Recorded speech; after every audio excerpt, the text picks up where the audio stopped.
Welcome to We Want Picks. Jakey Boy and I are going to break down the entire UFC Jacksonville fight card. We're going to give you our picks, our predictions, our bets, and our fantasy plays. But before we do, we want to give you $50. I know a few of you took a couple of beatings last week, so why not make up for that with $50 in your pocket? Just go to WeWantPicks.com/bets. Sign up with any one of our betting partners using our link, make a deposit, and we will send you $50 as a thank you. It's literally that simple. They pay us, we pay you $50. WeWantPicks.com/bets. Sign up, make a deposit. We'll get you paid. You can then take that money, buy premium membership, and be as successful as these people are. These are just some of the tickets that premium members continue to win and continue to tag us in. Mitch won again. Mitch won another $2,800 this past weekend. It is crazy what he's doing. He won another $2,800 this past weekend. We got a guy, premium member in our Discord, that's absolutely crushing DraftKings Rainmakers. He took in $1,000 this weekend. And it is not a coincidence that this many premium members are absolutely killing it. That is not by accident. Become a premium member today. Not only are you going to get the picks, the bets, but you're going to get all sorts of tools and information. One of the tools is the line movement tracker. This week has some wild movement. We have 3 fighters whose lines completely flipped, and they didn't just flip a little bit, Jakey Boy. We got Gabriel Santos going from plus 235 to minus 230. We have 2 other fighters that did similar things. 12 fighters total that had more than 20% line movement, and a tool like this will help you identify trends, hop on or hop off a train. We also have the premium member safety parlay. We won 8 in a row. We missed 2 weeks ago, and we are now back. We had a no contest, so the odds were adjusted, but that safety parlay still hit. What the fuck are you laughing at? That premium member safety parlay still hit. It's up over 8 units in 2023 alone.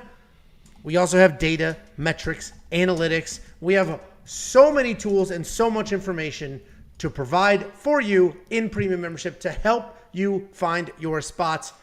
And we just added courses. Oh, my God.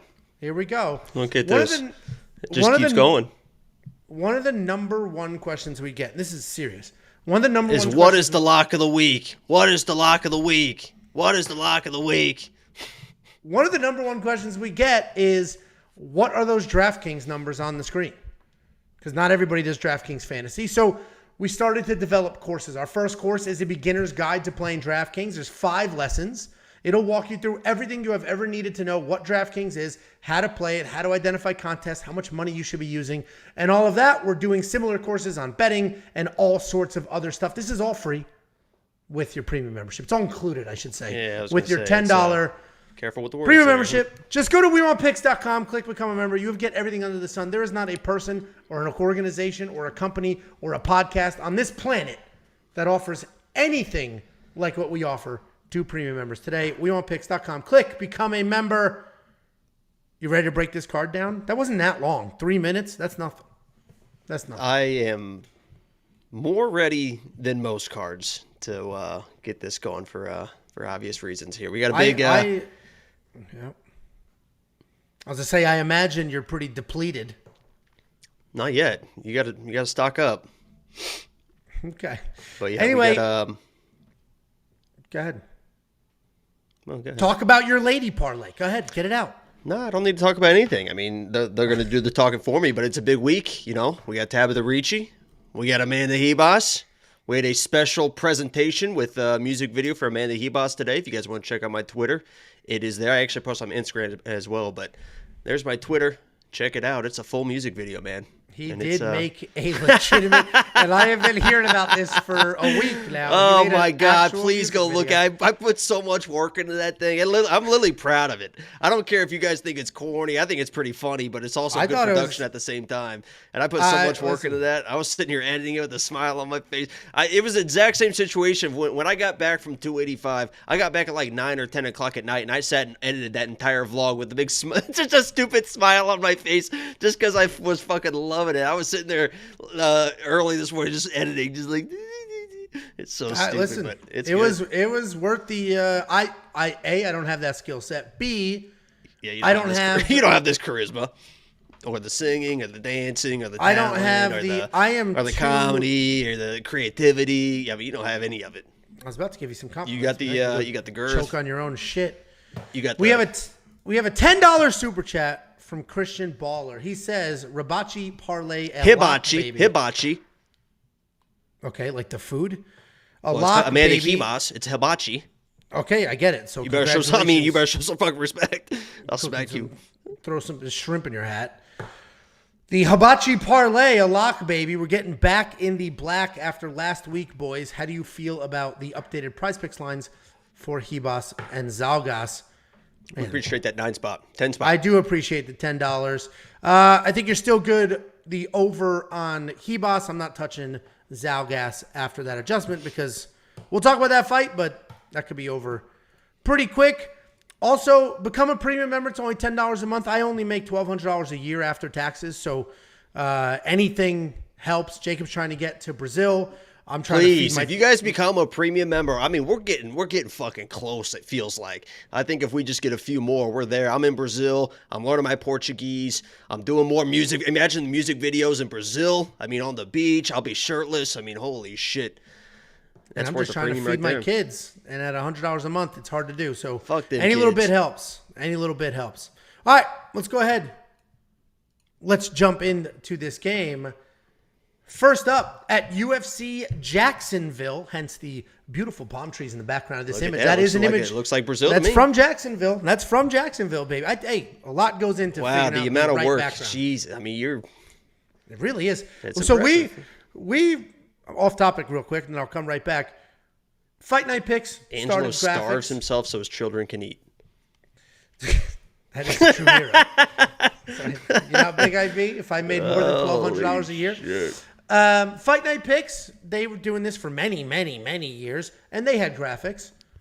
We show up, we start doing graphics. Oh my God, we're having this conversation again. Well, so what's hilarious is about 6-7 months ago, people saw our growth, so they started doing graphics. Other people who have been around forever, they started doing graphics. They've all abandoned their graphics already. Because they don't realize how much freaking work this is. So and nobody's making music videos, motherfuckers. Literally nobody. And that all started because Bryce said he liked the background. And I appreciate it. A lot of time and effort goes into these graphics. It takes a ton of time. Maybe I'll go live. Josh, the web guy, said I should be going live on Discord for premium members while I do my tape study and stuff like that. Maybe I'll do it tomorrow randomly while making my graphics and shit like that. He says the people will connect with me and like me more. $2 super chat. You poor unfortunate soul. Holy shit! You just guys, Lee. Can you be nicer to Angelo? This guy just wants to be liked. That's it. $2 super chat from Quint Lazenby. He's gonna head on over to UFC Jacksonville. So have fun there, Quinty boy. Happy birthday, Quint. That's a great birthday present for sure. He said, you know what he said in Discord, which is pretty funny? He said, I'm going to wear, and he was talking to me, he said, I'm going to wear a picture of you on my shirt. That way, Ebos sees it and gets That's so funny. Because last time I've got this one, and she was all about it. That was going to be, he's going to wear a picture of me on his shirt. That's so funny. All right, let's go ahead and break this down. First up at UFC Jacksonville, we have Cody Brundage stepping up on a week's notice to take on Sedriques or SD Dumas. Cody Brundage, 8-4 overall, 2-3 in his last 5, coming off the submission loss to Rodolfo Vieira. He's taking on SD Dumas, 4-1 in his last 5, 7-1 overall, coming off his first official loss and his first loss in his UFC debut. We all know Cody Brundage at this point. He's been fighting for years in the UFC. He's a heavy-handed wrestler. He can be sort of a feast or famine guy, right? He's going to knock you out. He's going to beat the shit out of you, or he's going to get finished. But he's going to come forward. He has big, heavy, powerful punches. He has a very high-level wrestling background, and he brings all of that to the cage. He's averaging almost 3 takedowns per fight.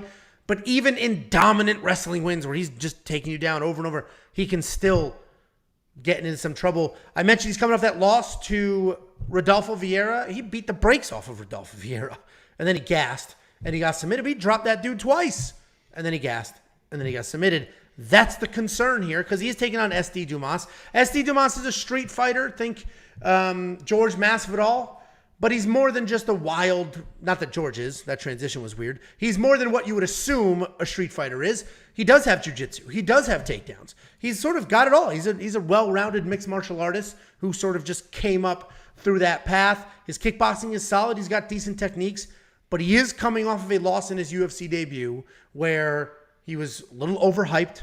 Everybody was loving SD Dumas in that fight, and he just got ragdolled by Josh Freem. Didn't really have much to offer on the ground. And this is an interesting spot for me because where's the... Oh my God. The fact that you spent fucking 6 minutes of this intro bragging about your fucking graphics and I left half all the work you do and stuff, and now that you are immediately exposed for cutting corners. I didn't cut corners. I left half the graphics out. So I'll do that while you're doing... Yeah, that's cutting corners.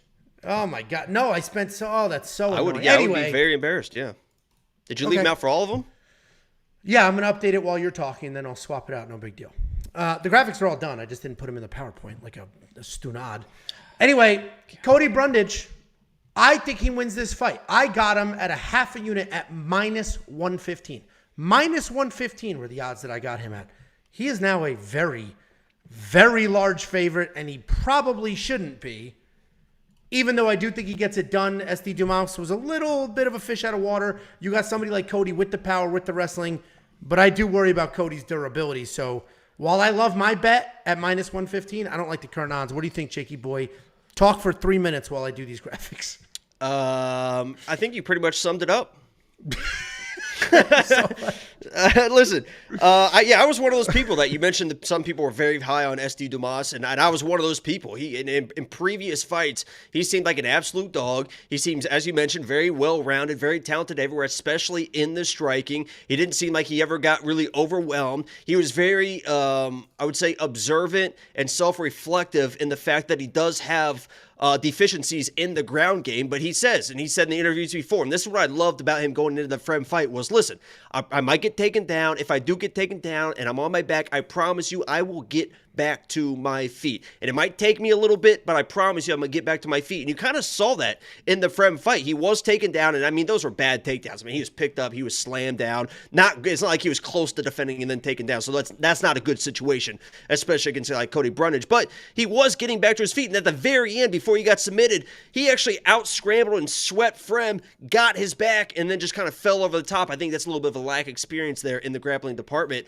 But overall, he seemed a little bit overwhelmed by that moment, which, I mean, that was a UFC debut on a big pay-per-view card. So I could see that happening. And it seemed like he was thinking out there more than kind of reacting. I think this, being in the hometown, home crowd, I honestly would feel better about him if he stayed on the main card. Being on prelims, opener, there's not going to be a lot of people there, and he can't really feed off that energy. But in the home crowd, I think he's going to be much more relaxed. Everybody in the world knows exactly what Cody's going to do. SD said it too. He's going to be diving for legs. He's going to be sniffing my crotch, all that good stuff. Everybody knows what he's going to do. But the issue with Cody Brundage is, I mean, low fight IQ. You mentioned the Rodolfo fight. He lost that fight because he went for a guillotine. I mean, just some random-ass guillotine when Rodolfo's hurt, he's tired. Though.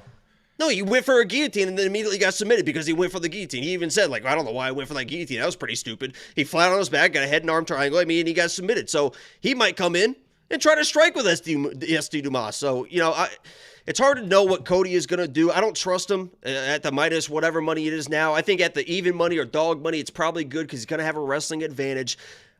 But I think I'm going to stick with SD. I'm going to give him one more chance because I do like his tenacity that I've seen in the past. I like his striking abilities, and he does get back to his feet. He's kind of a fish out of water, as you mentioned, on his back, but he does work back to his feet, and Cody does get tired. Cody does make mistakes, and he gets a little sloppy in the striking. So in front of the home fans, first fight of the night, I'll take the upset here, and I'm gonna stick with SD Dumas for one more fight. Was that 3 minutes? It's uploading right now. We're so close. Jacob, oh my God. We are so close. Don't finish. I'm right there. Don't finish. Yeah, I kind of wish I kind of want to be a little bit more professional this week. Given the circumstances. This is the week? Yeah, this is the week. We're going to have a lot more eyes on us, and I want to make sure that I'm buttoned up. So the week that you filmed a music video in your own shower fully clothed is the week you want to be more professional. That was a professional production, yeah. I had a whole team there. So, yeah. Okay. That's the I mean, we can talk about that because this is the standard I'm trying to set, right? I film all night, I edit. I mean, the production value is off the charts. We come in this very next day, and Angelo forgets half the graphics. So, I'm trying to set this bar, and you immediately fail at reaching the bar because you can't get your feet off the ground. There we go. I see the graphics. I don't know what you're talking about. But here's that line movement. Cody Brundage opened at a plus 130 dog. He's a minus 185 favorite. I hate him at those odds. At those odds, SD Dumas makes all the sense in the world. And if I had Cody at plus money, I would go ahead and arbitrage bet this and get SD Dumas at plus money too. And I actually have a fight on this card where I'm going to be able to do that. Oh my God! Because you're just so far ahead of everything. That's very good, Angelo. Man, good. That's good for the premium membership. Become a premium member. Have we pumped the premium membership yet? I don't think I've mentioned it. He's minus 175 now. He ballooned all the way to minus 220, which was but it looks like it's starting to come back down a little bit. So it's just under 1.5 too is that feels dangerous. Oh, I think minus it's an 155 for under 1.5. Yeah, I think it's an over 1.5. It's not a line I'm willing to touch though. I'm not going to, because anything could happen.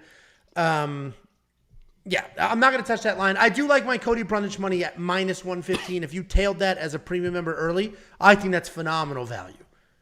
But these numbers, don't touch it.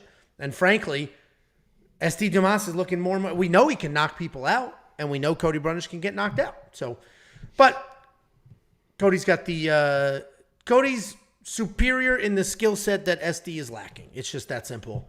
The DraftKings pricing. We mentioned we have DraftKings courses. If you're seeing these numbers on the screen, you know what they are. If you're a premium member, click on more, click on courses. It'll walk you through everything you've ever needed to know to start playing DraftKings. But 8,700 to 7,500, I think you need one of these guys. I do not think this goes to a decision. Somebody's going to get a finish here, and somebody's going to score really, really well. Do you think Cody's worth the $8,700? And it is short notice. If this was full camp, that minus 185 would actually make a lot more sense to me. I think that's better than the SD Dumas. There's a lot of live dogs, and I don't think he's one of the more live ones, in my opinion. Yeah, I just think whoever wins this fight wins by finish. But I hear you. It's not a wild guess there. I thought we were on the same side and trying to build this whole thing together, and I basically dragged. I just want to get to the fucking Hebos fight. Can we just fucking go? Yeah, that's a long way away. A long way away. Well, at least we got Ricci here in a couple. Next up, at UFC Jacksonville, we have Tatsuro Taira taking on Kleydson Rodrigues. Tatsuro Taira is undefeated in his career. He's 13-0, and he has 11 finishes. And he's taking on Kleydson Rodrigues. 8-2 overall, 4-1 in his last 5. He's coming off that quick knockout win over Shannon Ross. Tatsuro Taira's right now an incredible prospect, right? He's the number 1 ranked flyweight in Japan. He's still super young at 23 years old. He's got 13 fights, 11 finishes. He's a patient striker on his feet. He's got some decent power in his hands.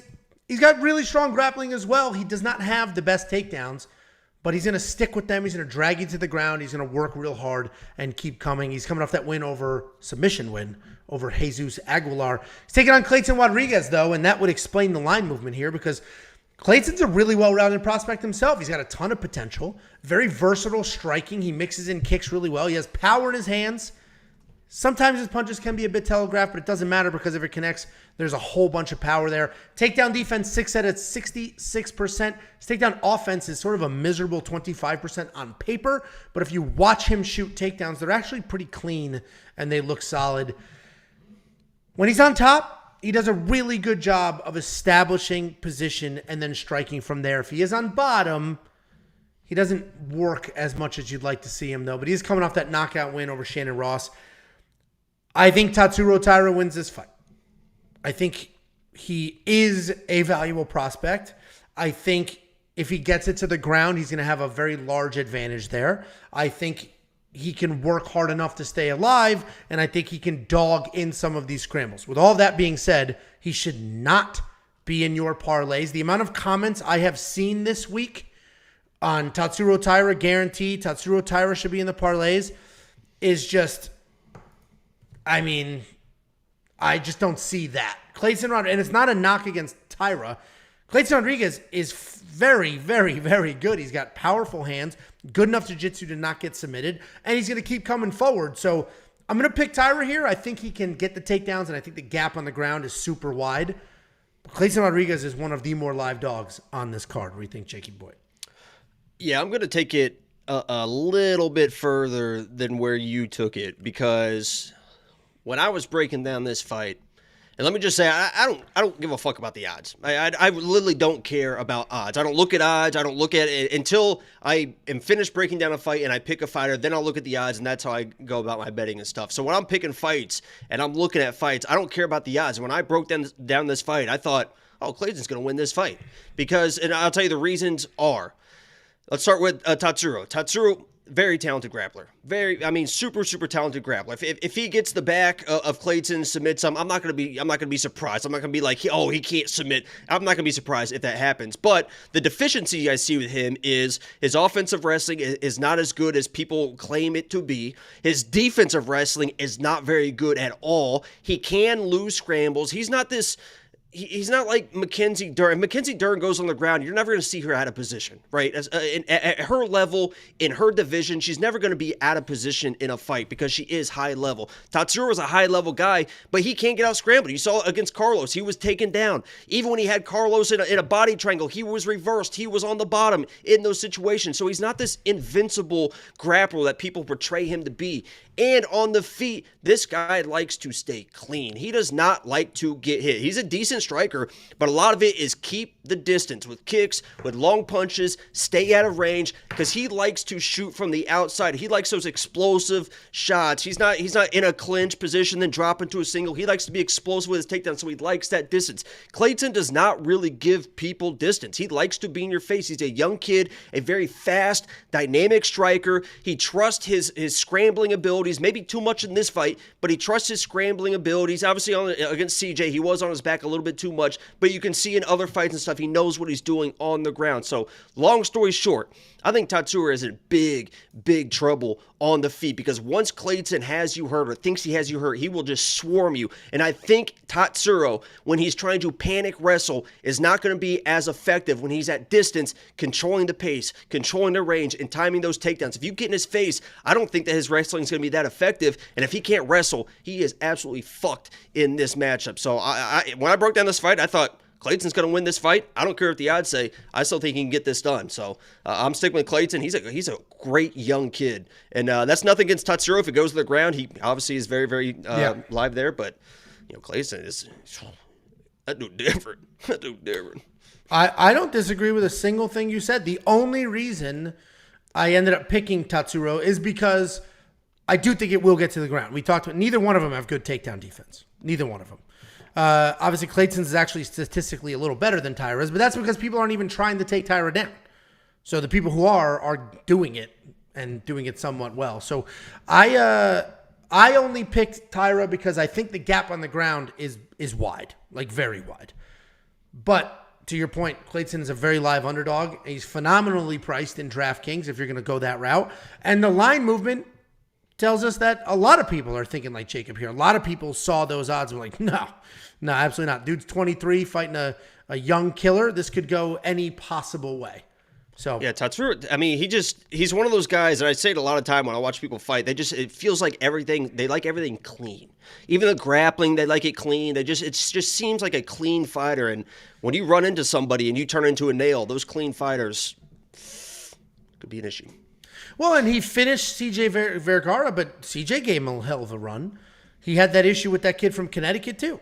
So Carlos. It's not like Taira's not blowing through people. He's in fights, and yes, he's getting the wins, and he finished CJ, but watch that fight. His takedown attempts were getting desperate towards the end of that fight. Right, and I'm not saying it can't happen, but people are acting like he's just takedown, submission, under 2 minutes, easy peasy, like Kleydson has no idea what he's doing. So, and I'll probably jinx, that's probably exactly what's going to happen now. But I've picked Taira because I do think the skill gap on the ground is pretty wide, but he's not in the safety parlay. I'll tell you that right now. He's definitely not in the safety parlay.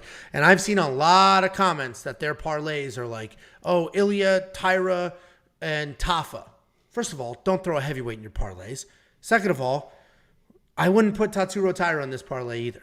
So, anyway, if you want to check out that safety parlay, it hits at a 72% clip and is available to premium members only. We've hit eight out of the last 10. WeOnPicks.com. It's only $10 a month. I'm obviously not going to spend the $9,400 on Taira and DraftKings. You're not as well. Are you going to spend the $6,800? I mean, you think he wins, so. I think in multi-entry, you got to have him in a few. I don't know if I'm going to put him in mine or not, but we'll have to see how it plays out.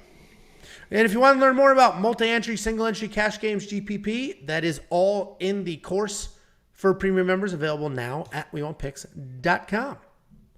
Let me just do this to get all the... Close your eyes. Epilepsy. We got the buffering out of the way. We're good. Here we go. Bang. Boom. Next up.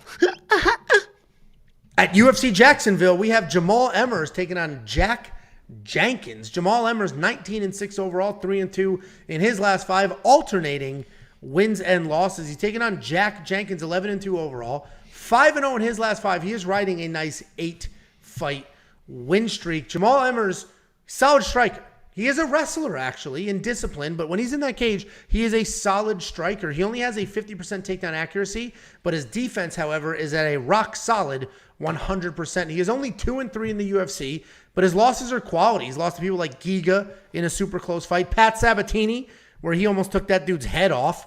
And then Pat Sabatini. And then, Big win. Big win. And then had his ankle almost broken. And he's coming off that underdog win. He was the underdog when he beat Hussein Ashkabov. He defended 6 takedowns. He had one of his own, really showcased that takedown defense in that fight. He's taking on Jack Jenkins. Jack Jenkins is actually pretty good everywhere. He's a solid striker. He's got real power, solid takedown defense. He likes to pressure forward, back you up against the cage, then he will look for his own control, his own takedowns. Overall, he's a powerful guy. He can win fights multiple ways. He has 2 fights in the UFC. 8 takedown total. Everybody wants to talk about his striking. Pre-UFC, this guy was a striking killer. Every fight you have watched with him before the UFC is just a kickboxing clinic. He comes to the UFC, this dude shooting takedowns left and right. He's got Jose Aldo-style leg kicks, which looked phenomenal. And this is one of the hardest fights on the card to pick. These another one where the odds just seem crazy to me. This is a really tough fight to pick because both guys are very good strikers with real power. Jamall is probably the better actual wrestler, but he mostly uses it defensively. Jack Jenkins, legitimate prospect, fantastic underdog. I have the ever so slightest lean towards Jamall Emmers, but the bet is going to be on Jack Jenkins. I think Jamall Emmers can win this fight because of his 100% takedown defense. I think he can not get his legs lit up the way that Jack has been lighting up other people's legs. Jamall Emmers looked very good in that Giga Chikadze fight, and if he comes forward with that same pressure, he can give Jack some trouble. Jack will shoot some takedowns, Jamall will defend them, and the judges will just like that motion. The bet, I have not placed it yet. I don't know if the odds dropped. I'll check while you're talking. The bet is going to be a plus 3.5 on Jack Jenkins. I think he either wins this fight or it's a super close fight, and I just need him to win one single round on the judges' scorecard. And if he's plus 185 money line, that plus 3.5 is probably going to be decent. Minus 145.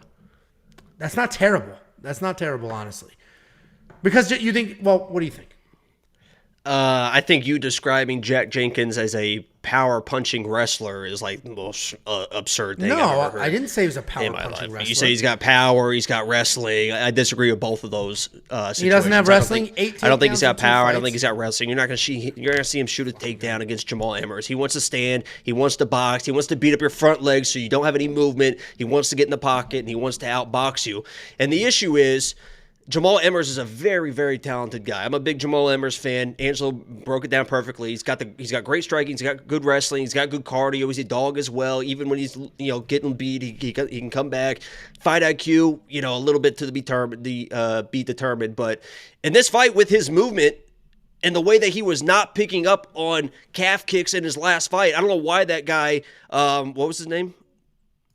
Ashkabov. I don't know why he stopped throwing calf kicks, because it was like the first 3 minutes he blasted Emmers with like 5 of them. And Jack Jenkins has one of the best calf kicks I have ever seen. The way he throws that, the power behind it is crazy. And I don't want to be the guy that's like, oh, he can throw calf kicks. Jamall Emmers can't really defend calf kicks, so he's going to win because he can kick a calf, because that's such a lazy breakdown.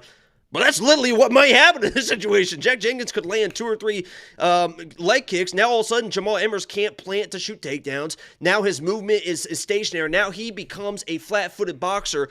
And Jamall Emmers, as a flat-footed boxer, he's not a great boxer. He's a good striker, rangy. He can do everything in the striking. But if you just limit his movement and you plant him down, you turn him into a boxer, Jack Jenkins is a better boxer than Jamall Emmers. So I think this calf kick thing is a really important part. And I hope for Jamall Emmers' sake that he can pick it up. And just because it is such a specific thing to ask for Jack to land calf kicks to win this fight, I got to stick with Jamall Emmers because I believe he is the better fighter. I believe his path to victory is in the wrestling in this situation against a decent boxer in Jack Jenkins. But if there's 2 or 3 calf kicks landed in the first 2 minutes, I'm going to be panicking.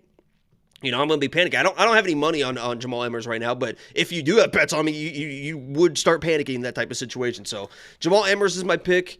But I respect the calf kicks of Jack Jenkins. I respect his boxing. I don't think he's a power threat. I don't think he's going to put Emmers away or anything like that. And I don't see him shooting takedowns either. So Jamall Emmers is my pick, but Jack, he's pretty good, man. First of all, I like the plus 3.5 bet on Jack Jenkins. I will probably end up placing that because he can win a round. That's all we need him to do. And then second of all, I didn't say Jack Jenkins was a wrestler. I said he's got wrestling. I specifically said before the UFC, Jack Jenkins, all the tape you'll ever see on him is kickboxing. That's it. In an MMA fight, you won't see any wrestling out of him whatsoever. And that was the knock on him when the UFC signed him for Contender Series. It was, well, this guy's just a kickboxer. And then he shows up in the UFC and all he's done is wrestle. The dude has 8 takedowns in 2 fights in the UFC. And that's my point here. I think he's going to stand up with Jamall Emmers. I think Jamall Emmers is going to strike with him. He's not going to be afraid to strike with him. Jamall Emmers does have some power. He'll stay in his face. And I think Jack may shoot some takedowns. Because for some reason in the UFC, Jack Jenkins wants to take everybody down. And then he's going to miss those takedowns. And the judges are going to love that desperation for Jamall. So you and I are on the same side here. But I do think I'm just more right. We're both going to be right, but I'm just going to be a little bit more right. Well, I think I'm going to do that plus 3.5. Do you not like that plus 3.5 bet? Do you know what I'm doing? I actually did place a bet. Pretty heavy one, too, on Jamall Emmers. And I like it a lot. If you want to see it. I know what you did. Become a premium member today at WeWantPicks.com. It's only $10 a month. If you don't got $10, turn the stream off. We don't even want you being here. $10 a month, $2.50 a week, a card. It is the best value in the industry. The money goes to me, to my trip, and my moving to Brazil. Please get me to Brazil. Obrigado. Oh, and we have a $10 super chat from Patrick. He said, hope y'all had a good weekend. Another good fight day coming up. Thank you very much, Patrick. Genuinely appreciated. We both picked Jamall Emmers to win. We both think Jack Jenkins is a very live underdog with a clear path to victory.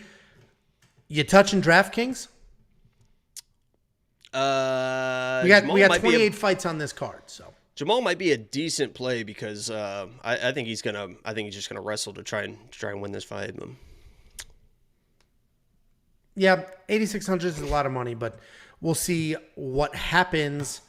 $2 super chat from Random Guy said, imagine not paying for premium. I can't imagine it because we have over 2,000 premium members that are incredibly happy and things are going well, especially all the new stuff we're adding. Actually, we have something wild that we're adding. I'm not going to mention it. We'll wait till it's live and really. WeWantFeet.com. Done. Upload pictures of your feet. I'll charge people buy it. Done. Here we go. Next up at UFC Jacksonville, we have one of the more exciting fights on the card for sure. We have Trevor Peek taking on Jose Chepe Mariscal. Trevor Peek is undefeated in his career. He's 8-0 with 8 knockouts. He's taking on Chepe Mariscal, 13-6 overall, 3-2 in his last 5. He is stepping up on short notice, making his UFC debut. These guys are very similar, honestly. Trevor Peek is just going to come rushing forward, high-pressure fighter. He only knows one single pace. He keeps his hands open, and he literally just starts winging punches while charging forward. If he's close, you grab your legs, try to take you down. He's a good old boy, man. Hell yeah, brother. I love it, man. You put that head down, you just start swinging, man. Holy shit. He's Bryce Mitchell, except not a dude. Wrestling nerd. He'll just stand with you. I love this dude, man. You could see it in his eye, too, man. I mean, he gets that crazy look in his eye, and it's like, oh, shit. Get out of this fucking way. He definitely loves getting after it, and he's just going to move in all directions, try to work in a takedown. He's not technical. He's just not technical, but he's just so aggressive, and he's just determined to get it done that he's going to come forward. He could break a lot of people. He's coming off that knockout win over Eric Gonzalez, where in one round, less than one round actually, he managed to get taken down twice, knock his opponent down twice, and landed 51 strikes to Eric's 7. Like, it was a wild couple of minutes in that fight. How do you get taken down twice and knock your opponent down twice in the same couple of minutes? That guy's been trying to tackle some grease pigs back in the day. The way he's moving around that octagon, you could tell he's been hunting them grease pigs, man. So he's taking on short notice UFC debut Chepe Mariscal. And this dude is all things. His resume, if you only look at the resume or if you watch that LFA video where they run through his resume, it's wild. BJJ champion, kickboxing champion, collegiate wrestler. He's good at everything. And that would scream. You would hear BJJ champion, collegiate wrestler, and be like, oh, this guy's a grappling nerd. But he'll strike with you as well. He'll stand in front. He's got solid striking. He'll engage. He'll strike with you. He does have a couple of notable losses, though. He's got 6 losses, and I'm pretty sure all 6 of them are to UFC-level people. And it's a shame, but there's a solid... Frank Buonafonte, you know that guy? And that's the only one that isn't. He was out-grappled by Bryce Mitchell. He was knocked out by Joe Anderson Brito. Knocked out by Steve Garcia. A bunch of UFC talent. It's so weird to have so many non-UFC fighters or non-UFC fights against UFC fighters. It is crazy. They all made it except him, which is a shame because this guy is talented. Well, he's here now. What are you talking about? Well, yeah. Well, okay, you're right. They all made it except for that stupid bitch Chepe. Well, hey, nobody's calling him a stupid bitch because I think he wins this fight. I have a quarter of a unit on him at plus 155. He is now minus 110, and I'm almost positive he will end up being the favorite in this fight. And I think a lot of people are seeing what I'm seeing. Trevor Peek is dangerous. He is fun. He is wild. But when he was minus 200s against a collegiate wrestler, a BJJ champion, it was like Trevor Peek might just come charging forward, and this dude's going to drop and go and make something happen. And that's why I hopped on him. Only have a quarter unit because it is short notice and because Jose does have a couple of these knockout losses and Trevor Peek is dangerous as absolute all hell. I jumped on that. I don't know if I would bet any of this at minus 110. I feel like it is a pick 'em. This is where the odds should have been from the jump. But I think Jose's wrestling will be the difference. I threw a quarter of a unit at plus 155. If you're a premium member, you got that alert to your phone the second I placed that bet, and you could have gotten odds just like that if you liked it. If you're not a premium member, well, you're watching the video now, and you sort of lost that juice there. If you're on that side. If you're not on that side, then who cares, right? Is the juice worth the squeeze? We're going to find out on Saturday. If you're on the Trevor Peek side. Do you know what movie that is? Knocked Up. No. Heavyweights. No. The Breakup. No. You got to go a little older. Actually, a lot older, probably. Home Alone. Newer. Think of porn. A Knight's Tale. Think of porn. Boogie Nights. And hot. Porn hot. Porn hot. The tripod. Hot, wet summer. Hot, wet summer. Wet, hot summer. But closer. Porn, hot, tripod. American Pie. Closer. He's in his underwear. Is it Road Trip? No. You're kind of right there. They go skinny dipping, and then she makes him run naked through the street, and she's so fucking hot. I may have never seen it. Alicia Cuthbert. Oh, The Girl Next Door. Oh, my God. I love that movie so much. Dude, she was so hot, and then just her career was over. No, she did. She just did all that stuff with Ashton Kutcher. What's that show? She's the star of that show. Oh, that's right. Not the star, but yeah, she is in that show. She was so hot. That was my girl back in the day. Okay, who do we think wins this fight? Who do we think wins this fight? Listen, I actually think that I don't disagree with anything you said about Chepe. I think he's a very well-rounded guy. He definitely deserves his spot in the UFC because he can do everything. And yes, if he's able to get takedowns and extend this fight and kind of slow the pace of Trevor Peek down, he definitely has a path to victory. And I agree that the odds, it should be a pick 'em fight. But this dude, Trevor, different, man. I mean, this Trevor literally he just is different. I told you that he gets that crazy look in his eye. And I'm pretty sure that this is the first fight he's had a full training camp for, because previously he was working like double jobs, was trying to get like 3 jobs to support, what he wants to do. And he finally, I think because he won the fight bonus in his last fight, he was able to do like a full camp, so he might even see an even better version of Trevor Peek. But I just think he's going to overwhelm Chepe. And when I watch Chepe fight, he doesn't mind getting in those brawls. I mean, he doesn't shy away from brawling people out and having success into those type of brawls. I think the bell's going to ring. They're going to say fight. Trevor's going to get all in his face, and he's not going to have time to shoot a takedown. He's going to be forced into a brawl, and until Trevor Peek loses one of those brawls, I'm just going to keep picking him. I think he can force the brawl at a Chepe in this fight and win that brawl like he's shown time and time again. So I know it's not like a super technical breakdown, but that's how he fights. That's how he wins. And even when you take him down, and I can't remember, it was either Cruz or Felder said he just stands up. I mean, he just does what Derek Lewis does. There's no technicality. There's no sweeps. He literally just goes, okay, I'm going to get up now and just stands up. The guy's just built different, man. Until the wagon falls off, I'm on this fucking train, man. Trevor, let's do this, baby. Let's fucking do this. 50 G's, Dana. Let's go, baby. I don't disagree with anything you're saying. I'm going on the Chepe side literally because of the wrestling background. Because Trevor is going to run across the cage, and I think we can get a drop under it, get a takedown, and work from there. That's the only reason, and I got really good plus money odds. At these odds right here, I would not bet on Chepe. Not me personally. But he's got all the skills, all the tools. Trevor has all the pressure, all the power. This is going to be an awesome fight. This is going to be a ton of fun. If your sportsbook lets you parlay, does not go the distance, parlay the shit out of that. This will not go the distance. You think it could go the distance? I just disagree with the language. Oh, okay. Yeah, my bad. So anyway, I got great price. And Trevor Peek, somebody just commented that he is the underdog now.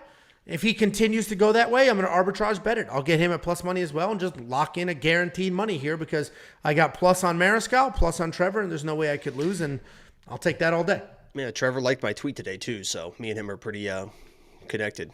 I said that. I said, and tell me this isn't the 100% truth. I said that I would pay to watch Trevor Peek and Jack Jenkins stand in the middle of the octagon and trade calf kicks like power slap.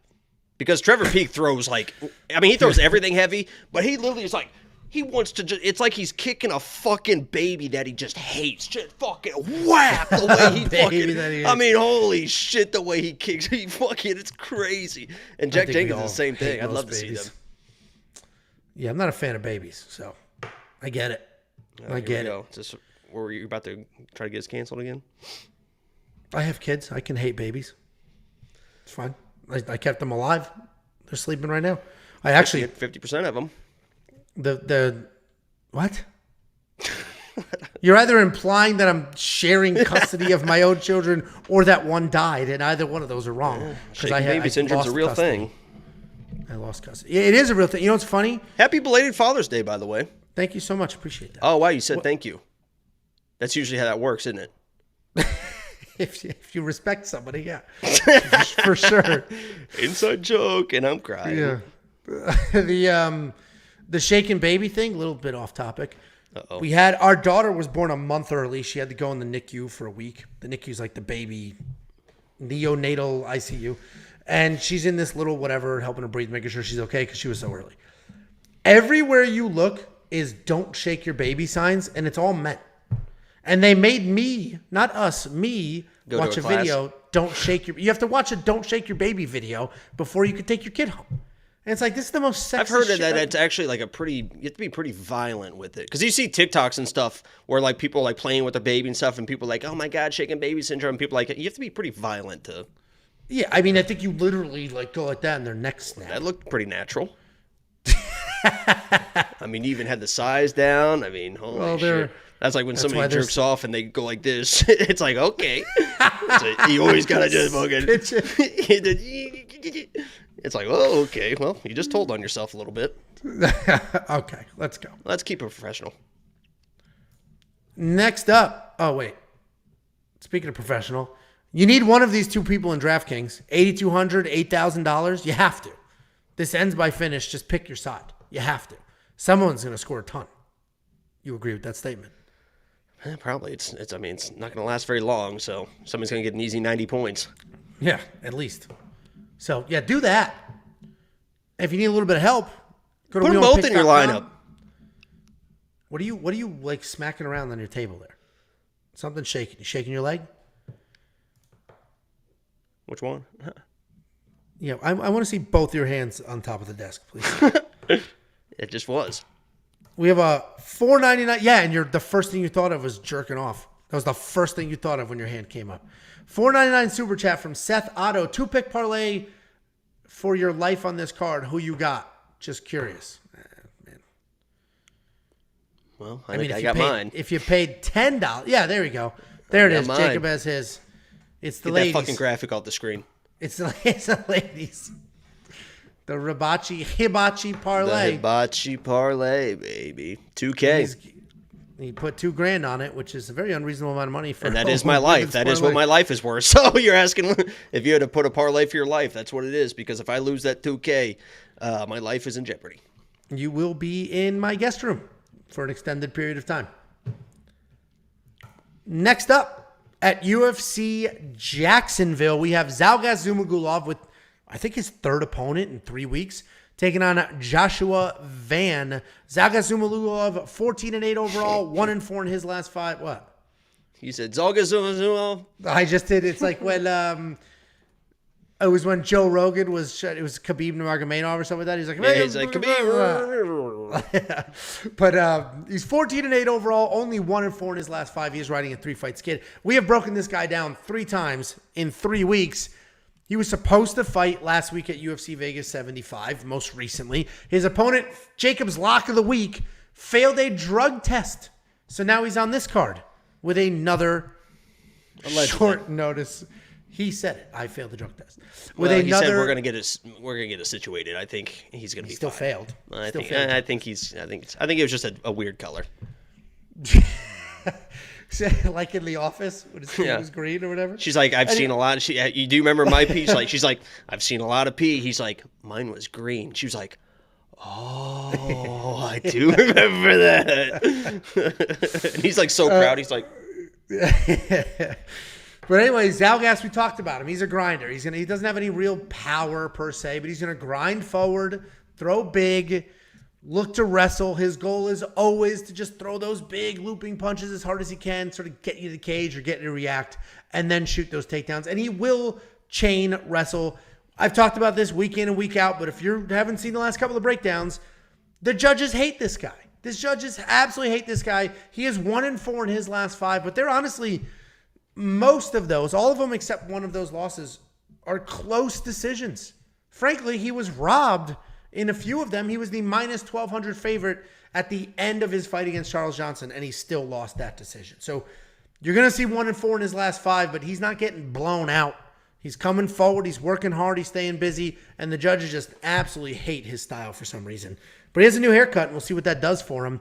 Joshua Van is a young kid. He is only 21 years old. He's making his UFC debut on short notice. He's a solid striker. He's aggressive. He's got a little bit of power. His takedown defense and scramble skills are okay in the tape that you see on the regional level, but I think he's going to struggle at the UFC level defending those takedowns.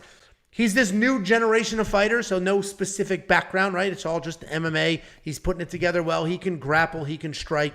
He does a nice job looking for things in scrambles.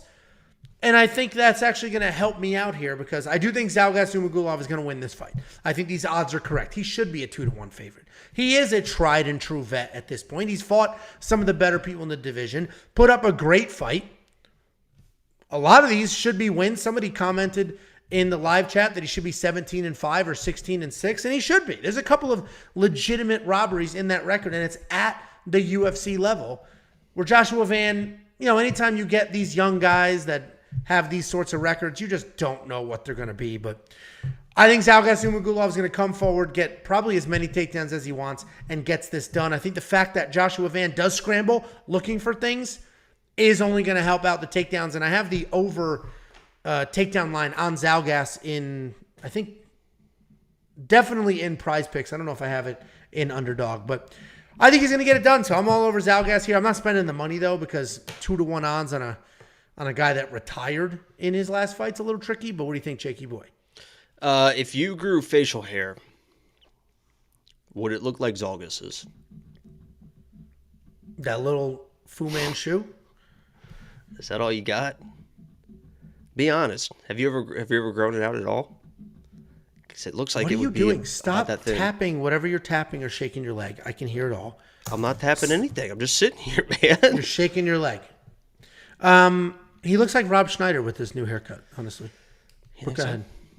Yeah, I think that this is. I like Van. He is a super, super talented kid. Only 21 years old. He was an amateur 2 years ago, but he's getting the experience. He's fighting a lot, and he is improving. You can see that improvement because in past fights when he does lose, and unfortunately for this fight, he does get wrestled, and he can get out-grappled, even controlled against the fence, which is exactly what Zhalgas wants to do. So, this is a pretty cut-and-dry breakdown for me. I think Van is a very talented guy. I'm glad he's getting opportunity. He's going to be live at range. Anytime there's a striking exchange, he's going to be live in this fight. But Zhalgas has the experience. He knows how to get people against the cage. He knows how to make people fight the fight that he wants to fight. And I just don't think Van is dangerous enough in those kind of positions to upset, a guy with the experience of Zhalgas. So I'm glad that Van is here. I think he is a prospect. I'm actually glad that his UFC debut is against a guy like Zhalgas because it's probably just going to be kind of a boring decision, and he's not going to be in there against a killer getting his head taken off at 21 years old that could really affect him for the rest of his career.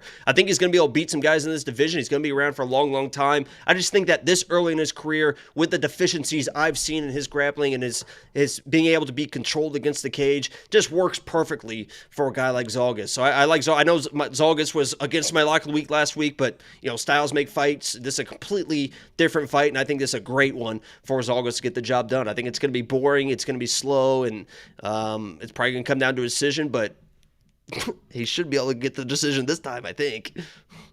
I think he should. I mean, if he doesn't, well, I guess we'll see, right? Because who knows if it'll be close or not. But I think most people agree. That's what the line hasn't even moved.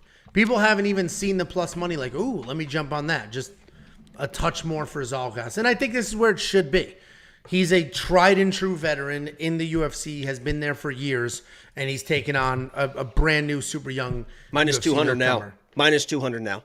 Okay, so it's moving a little bit. I considered doing something with him, but I was like, let me just leave it alone because he did retire. He lost to Charles Johnson. He retired out of frustration because he was like, if I can't win these decisions, like what the hell am I doing? I'm taking my ball and going home. Yeah. And then he just cut his hair different, and now he's like all of a sudden super popular and super famous with a freaking haircut. It's absolutely wild. That's why I tell you, you need to get that. I keep telling you, and I bought you that plane ticket to Turkey, but you just won't go. Can't deal with it. Won't go. $9,000 in DraftKings. I do think he's worth that money. What do you think?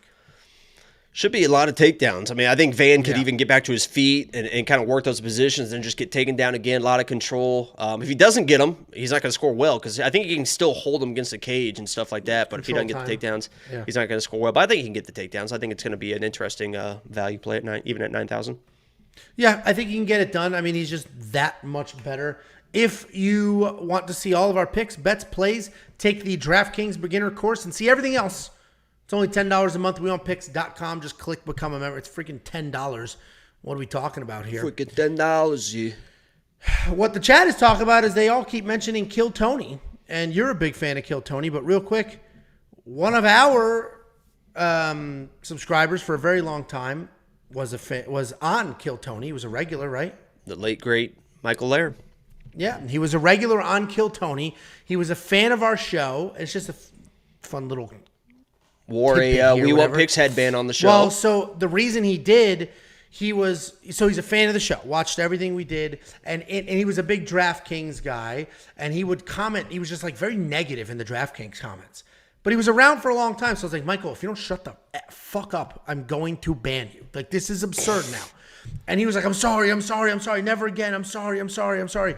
So then the next time he was on Kill Tony, he wore a We Want Picks headband, a We Want Picks shirt. He gave We Want Picks a shout out to the point where they were even like, did you get a sponsor? Like, what the hell are you doing here? So It was I literally wish I knew about, because that's before I even knew what Kill Tony was. It wasn't until after you told me about it and stuff. I started watching Kill Tony and I realized like who the fuck this guy was. I wish I would have watched it back in and saw that organically. It would have been crazy, but I'm a big Kill Tony fan now. The one last night was fantastic. I haven't finished it yet, but it was the best one in a long time. Had your boy Jim Ross, Dave Attell as guests. Oh, Dave Attell's great. He was good. Jim Ross, the wrestling guy? No, the Jeff Ross. Jeff Ross. Sorry. When I said Jim Ross too, I was like, doesn't seem right. Jeff Ross, sorry. Yeah, there you go. That makes sense. Settle down. Hands on the table, Jakey. Hands on the table. Next up at UFC Jacksonville, we have Tabatha Ricci taking on Gillian Robertson. Tabatha Ricci, 8-1 overall, 4-1 in her last 5, coming off the submission win over Jessica Panay. She's taking on Gillian Robertson, 12-7 overall, 3-2 in her last 5, and she is on a 2-fight win streak. Tabatha Ricci's been a killer lately. She's a very good grappler. She will absolutely take position over submission, which is why she's doing so well, because she will come forward, get the takedowns, be very heavy on top, and then transition her way into what she's looking for. She's not going to chase. She'll open you up, and if there's an opportunity, she'll jump on it there. She'll ground and pound. She'll create, not scrambles, because she wants to hold that position, but she'll create openings by working, and then she'll jump on it and make it happen. She made her UFC debut against Manon Farrow. She was stopped. Manon Farrow is an absolute beast. That was also at a different weight class. At her real weight class, she's been pretty dominant with 3 wins in a row. She shouted Jacob out in her Instagram story.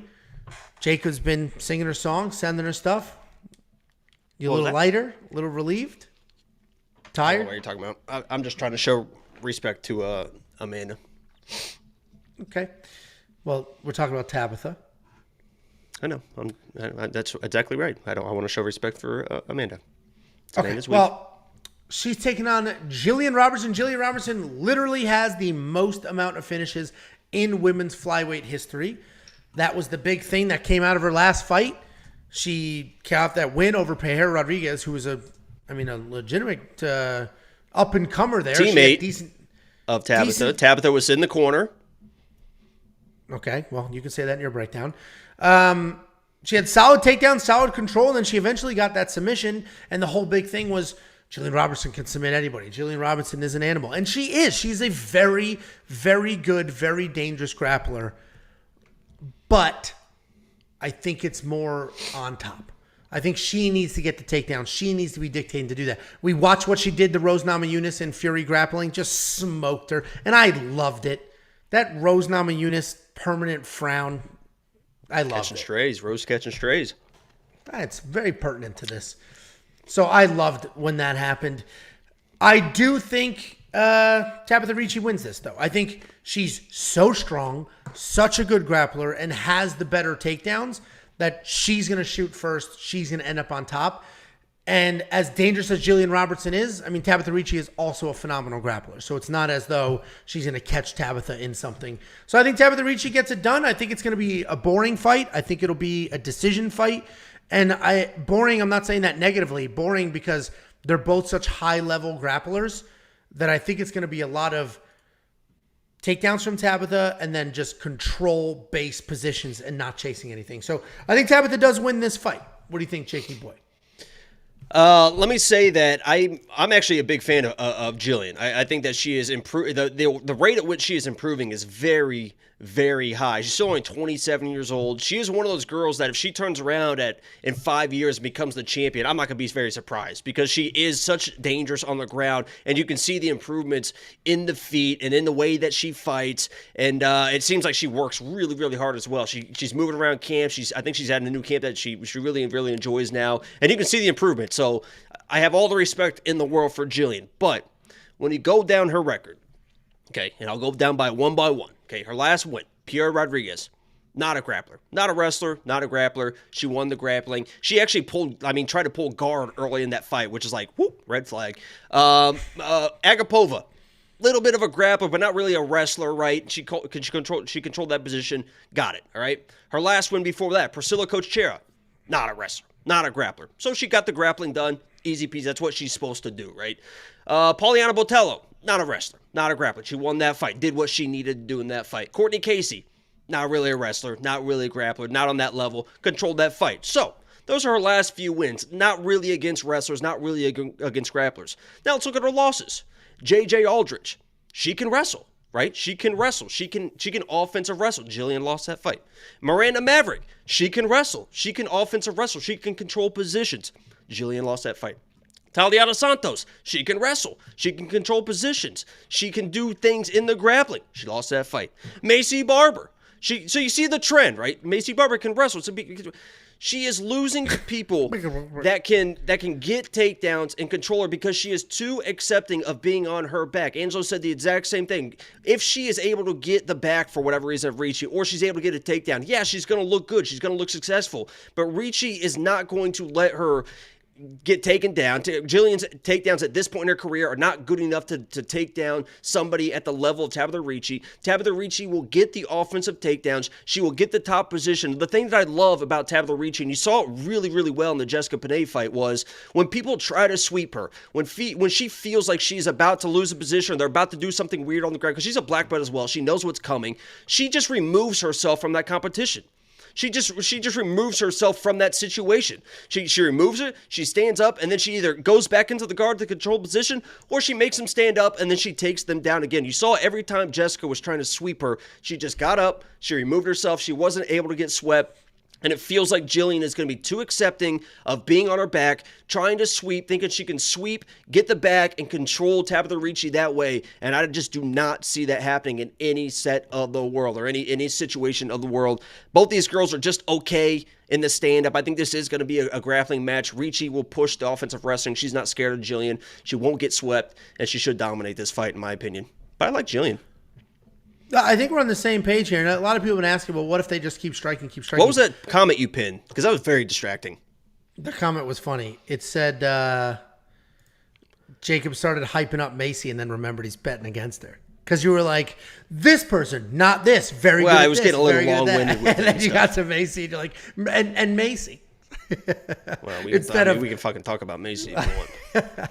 Anyway. Most overrated fight I've ever seen in my life. I think we're on the same page here. I will say, if it's striking only, I think Tabatha Ricci is probably the cleaner striker, but there's a big height and reach difference here. Like, Gillian Robertson's a much bigger person. I mean, she just kind of, and maybe she's improving because she's improving fast as well too, and you can tell that she. You can tell she works. Okay, you can tell she works hard, and yeah, her striking. Okay. Right. Yeah, we're done here. $8,300 in DraftKings for Tabatha Ricci. I think that's worth it because I think she gets the takedowns. And I personally think I did not parlay the over round here, but I do think it most likely goes to a decision. I think it's just a lot of takedowns and control from Tabatha Ricci because they're such good grapplers. I don't think there's going to be a lot of sweeps, a lot of craziness. I think it's just going to be control. Elbows in, position, control. Certainly, Gillian has the most amount of finishes in this division's history or strawweight's history, and she can get a finish here, right? That's what happens when you're that good at finishing people, but I don't see that happening. I will spend the $8,300 on Tabatha. Yeah, and her inside the distance decision no action would probably be a good play, but that thing, I mean, when I saw it today, it was like minus 240, so it's not worth it. They realize that type of situation. You can still get Gillian by sub at plus 400, which is, if you want to play that route, minus 260 now, so it's moved up a little bit. Yeah, which is, I mean, she's live. She's proven herself time and time again. So, yeah, if you want to see all the picks, all the bets, Jacob's wild $2,000 parlay, which I've got more than that on Ricci and more than that on Hebos. So become a premium member if you want to see even more. I mean, I'm fucking locked and loaded, girls. So let's do this. You know what I mean? Let's go, baby. It's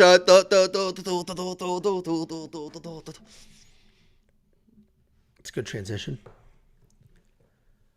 Next up, at UFC Jacksonville, we have Mateusz Rebecki taking on Loik Radzhabov.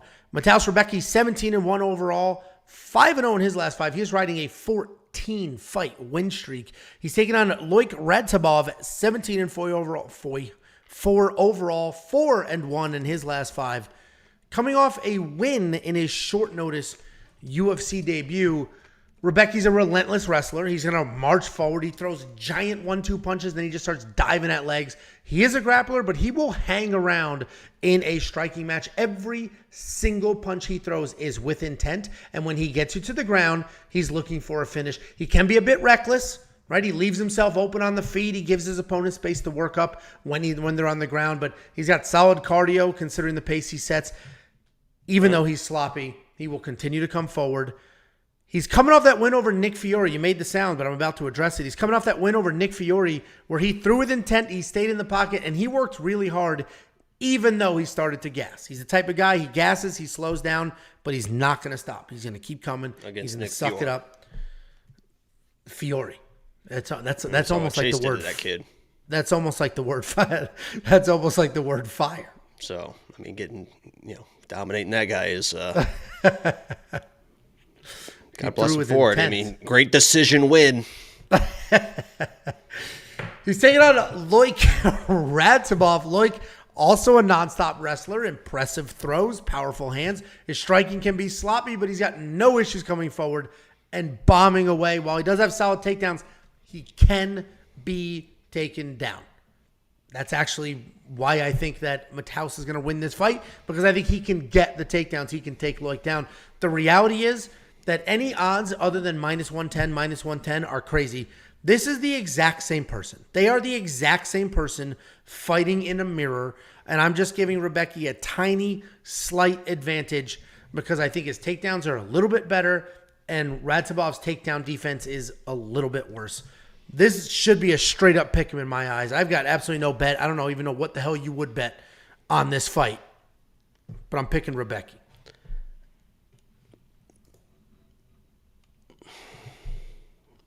Not a good idea. Let's throw $100 on it.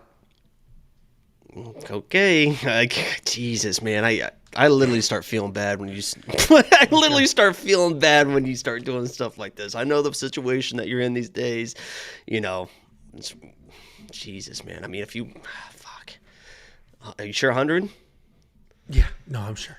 All right. I'll take it because I'm telling you right now, this guy Loik, he hits harder. He's more aggressive. And I think he's the better wrestler. And he doesn't get as tired. I mean, he's not the better wrestler.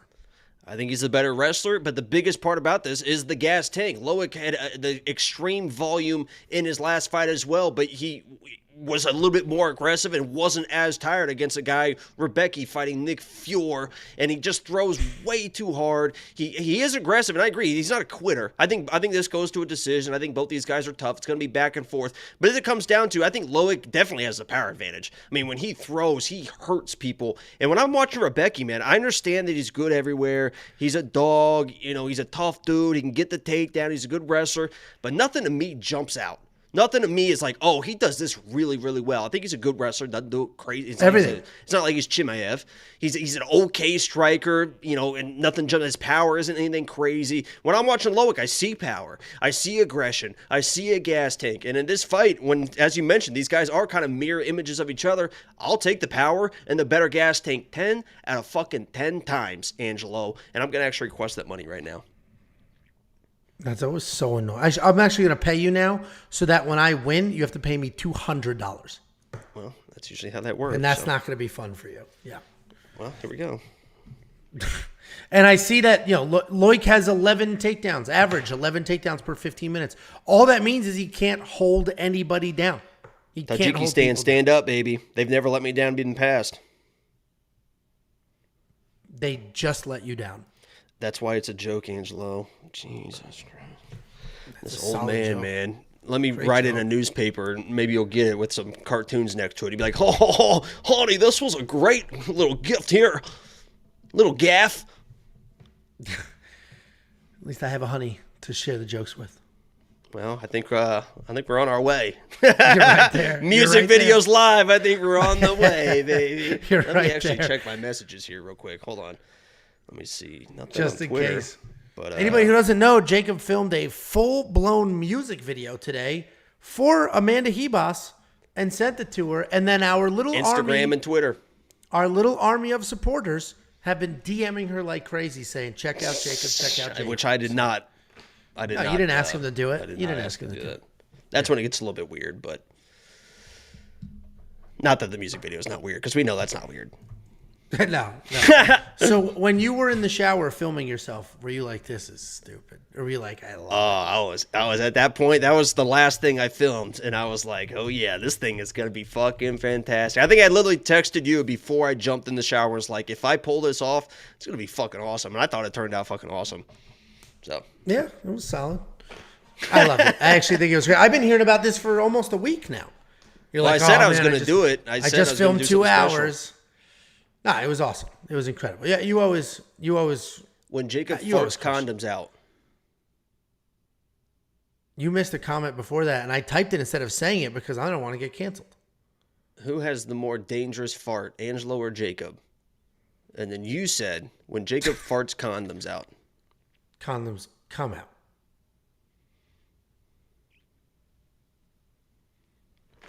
Thanks for that whole thing. Just, Jesus. A little disappointed. Yeah, I agree. Loose lips. DraftKings, $8,400 or $7,800, Jakey boy. I guess you're on the Loik side. You're going to get 7,000 money. Why not? I think I know that Rebecki is a tough dude. I like live stream bets when I'm live. I might do something inside that distance for Loik. I mean, that dude, he hits hard, man. All right. Well, I'm not going to completely disagree with you. I am going to bet you that $100. I didn't get the request yet, so somebody's. Yeah, I got a little distracted. I bet you did. It's set now.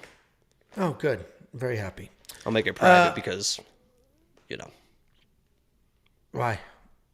Well, I know you got people monitoring your money these days. You got hands on all sorts of hands in your bank account. Yeah, people. Creditors and. Yeah. You say things like this and then people believe it. Well, I don't know if I've ever told the non-truth in my life, honestly. And the one time I told everybody the truth about your teeth, you lost your mind. And don't. And yeah, don't. Exactly. Don't. Exactly. Don't. I went through way too much shit with these teeth for you to call them fucking fake. Okay. Sure. It's okay. I'll let it go because clearly that's your trigger. But one of two. Those are not real teeth. Become a premium member, and you'll get all our stuff. All of it.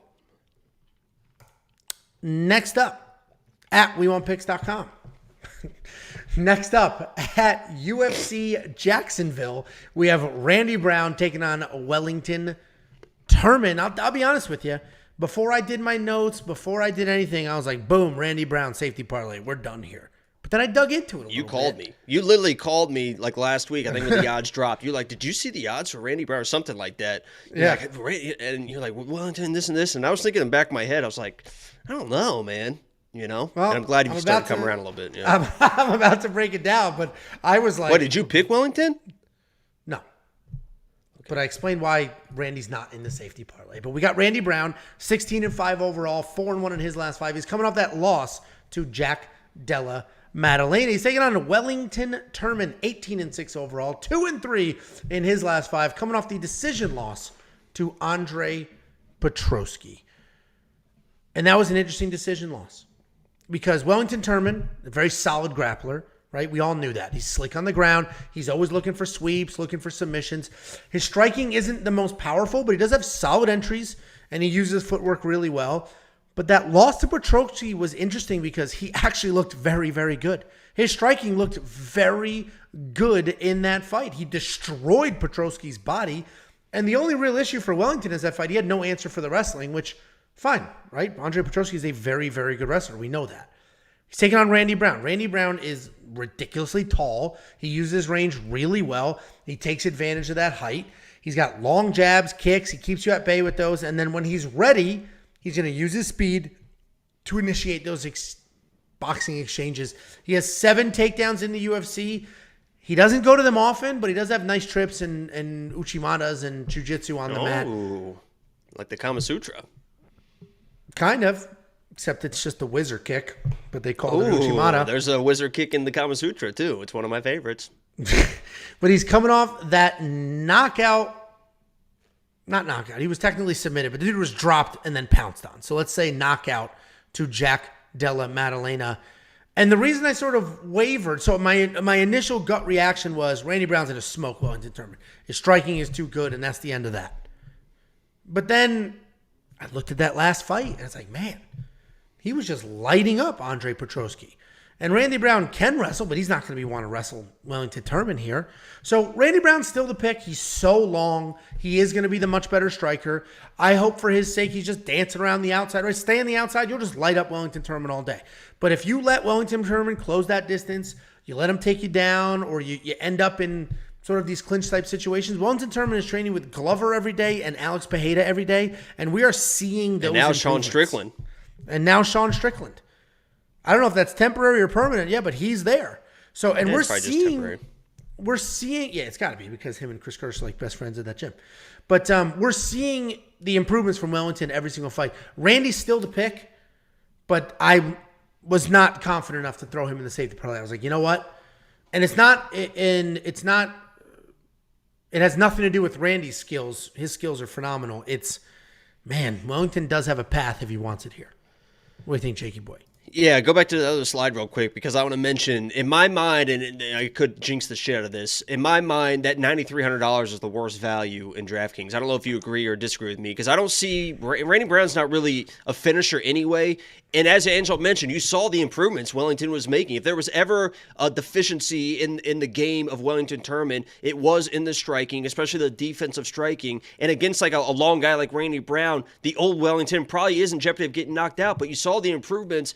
And as a decent striker now, I just don't see Randy Brown finding that shot. And as you mentioned, I don't see Randy Brown shooting takedowns on a guy like Wellington Turman. So at $9,300, if you're not seeing a finish and you're not seeing takedowns, and he's probably not even in danger of knocking him down, and to win this fight, Angelo broke it down perfectly. He does need to just kind of dance around and pick apart. For $9,300, I don't want that, in my type of lineup. But as a fight, I think that is going to be good enough for him to win the fight because Wellington he's improving the striking, but it almost might be his downfall here because I think he's going to be having more success than he thinks he's having, and he's going to stick with the striking a little bit too long. The rounds are going to get away from him, and even if he wants to wrestle, even if he wants to grapple, Randy Brown is a good wrestler. He's a good grappler as well, and he's so long. The thing I would worry about the most here, if you're on the Wellington side, is Randy Brown gets in a situation where he lands a big shot or he hurts Wellington enough to where Wellington is defaulting to wrestling.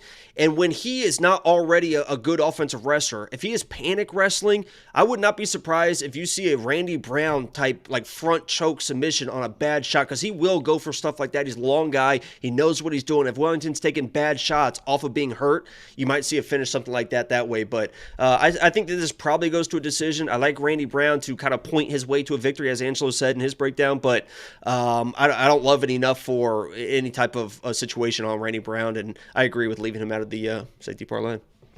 Yeah, so we're on the same side here, but both a little cautious. And again, neither one of us are being cautious because of Randy's skill sets. We just have a lot of respect for Wellington based off that last performance and the rate of improvement there, which is very, very impressive. $9,300, $6,900. Those are DraftKings fantasy prices. If you don't know what DraftKings fantasy is, first of all, it's a ton of fun. DraftKings fantasy has legitimately improved the UFC watching experience for me because, hold on. I want to. If I don't know what it is there a place I can go to learn? There wasn't. Okay. So what would I would have had to just kind of figure it out on my own. But if I wanted to learn quick, like say I wanted to play this week, say I didn't really know about DraftKings, but I'm intrigued now. And I'm like, I think I might want to dabble, but I want just a quick, nice little course. Is there somewhere you can go to get that? You could go to WeWantPicks.com, right? To become a premium member, it's only $10. And if you click on more in the menu, you're going to see courses. And right there, we have a full-blown course, a beginner's guide both written and video, that walks you through everything you need to know, really introduces you to it all. And it's intimidation free. Just a lot of fun, super easy. And you're the narrator. I did not. What's interesting is I did not write the content, but I am the pretty face. That is correct. It's a one-on-one with Big Ange, baby. I did not write the content, so we have people much smarter. Is D. We have much smarter people writing the courses than me. I'm just the pretty face to articulate it on screen, and we have more courses coming. But in all seriousness, we do have the number one question we get during these streams or after is, what are those DraftKings numbers? And it's always a pain to explain it. So we're like, you know what? DraftKings fantasy betting, it's becoming legal in more and more states. And there's a lot of new people here that love fights, love just watching the show, and they're trying to learn, they're trying to figure it out. So we'll help you. So we have the courses, we're rolling them out. There's going to be new courses constantly. Right now, we started with the most asked about one, Beginner's Guide to DraftKings. The next one will be, you sent a reminder for your Venmo. I saw your eyes look down. I knew exactly what you saw. Yeah, you still haven't set that 100 yet. Kind of need that. I'm waiting for 10 premium members to sign up so I can cut you the check. WeOwnPicks.com, click become a member. You unlock everything, including those courses. And there's more advanced ones coming, right? We're going to start with the beginner and work our way up. We got Chris Riley. If you don't know Chris Riley, he was an odds maker for a sports book. He was the Monkey Knife Fight capper, setting the lines for Monkey Knife Fight Fantasy. Chris Riley is a genuine, like a Vegas guy that works in this space and sets lines with books. He worked at Tom's Best forever. We have him writing the betting guides and what that all means and how to do all that. WeOwnPicks.com, click become a member. Christ's sake. Quick comment pin here. Somebody said beef Wellington Turman. Okay, cool. Whatever. No problem. Here we go. You mentioned food. Let's see where this goes. And then I'm all ears Dixon here. Cider. I tried to separate those as hard as I could. He said he's a big fan of Hell's Kitchen. Oh, well, Dixon Cider. Yep. Tiffany, my wife, got us tickets to UFC 290. I don't know why you laugh. Got us tickets to 290. That transition was wild. Got us tickets to UFC 290 for my 40th. So we'll be going there, and we have reservations. Not reservations at Hell's Kitchen, but at his other. He has got like 6 restaurants in Vegas. At one of his other ones, and I will be ordering the beef Wellington. And if anybody else will be there at UFC 290, don't say hi. Just do your thing. And I'll do you think people? No, only one person said that they saw me at 285, but you think people are going to see you and be like, "Oh, that's Angelo." Come on. I don't think you know how crowds work, right? So there's a crowd. Look at what I was fucking wearing. And then you're here, right? Much lower. I swear to God, when I'm walking in a crowd of people, I'm seeing over most heads. I'm above average. I'm way above average. Maybe in a layover at the Singapore airport, but not when here. I'm at the airport, I'm constantly going to concerts. I'm constantly going out to bars and having a good time. You would have been the shortest man at my birthday barbecue, which is why we know you didn't cook. You know that's different.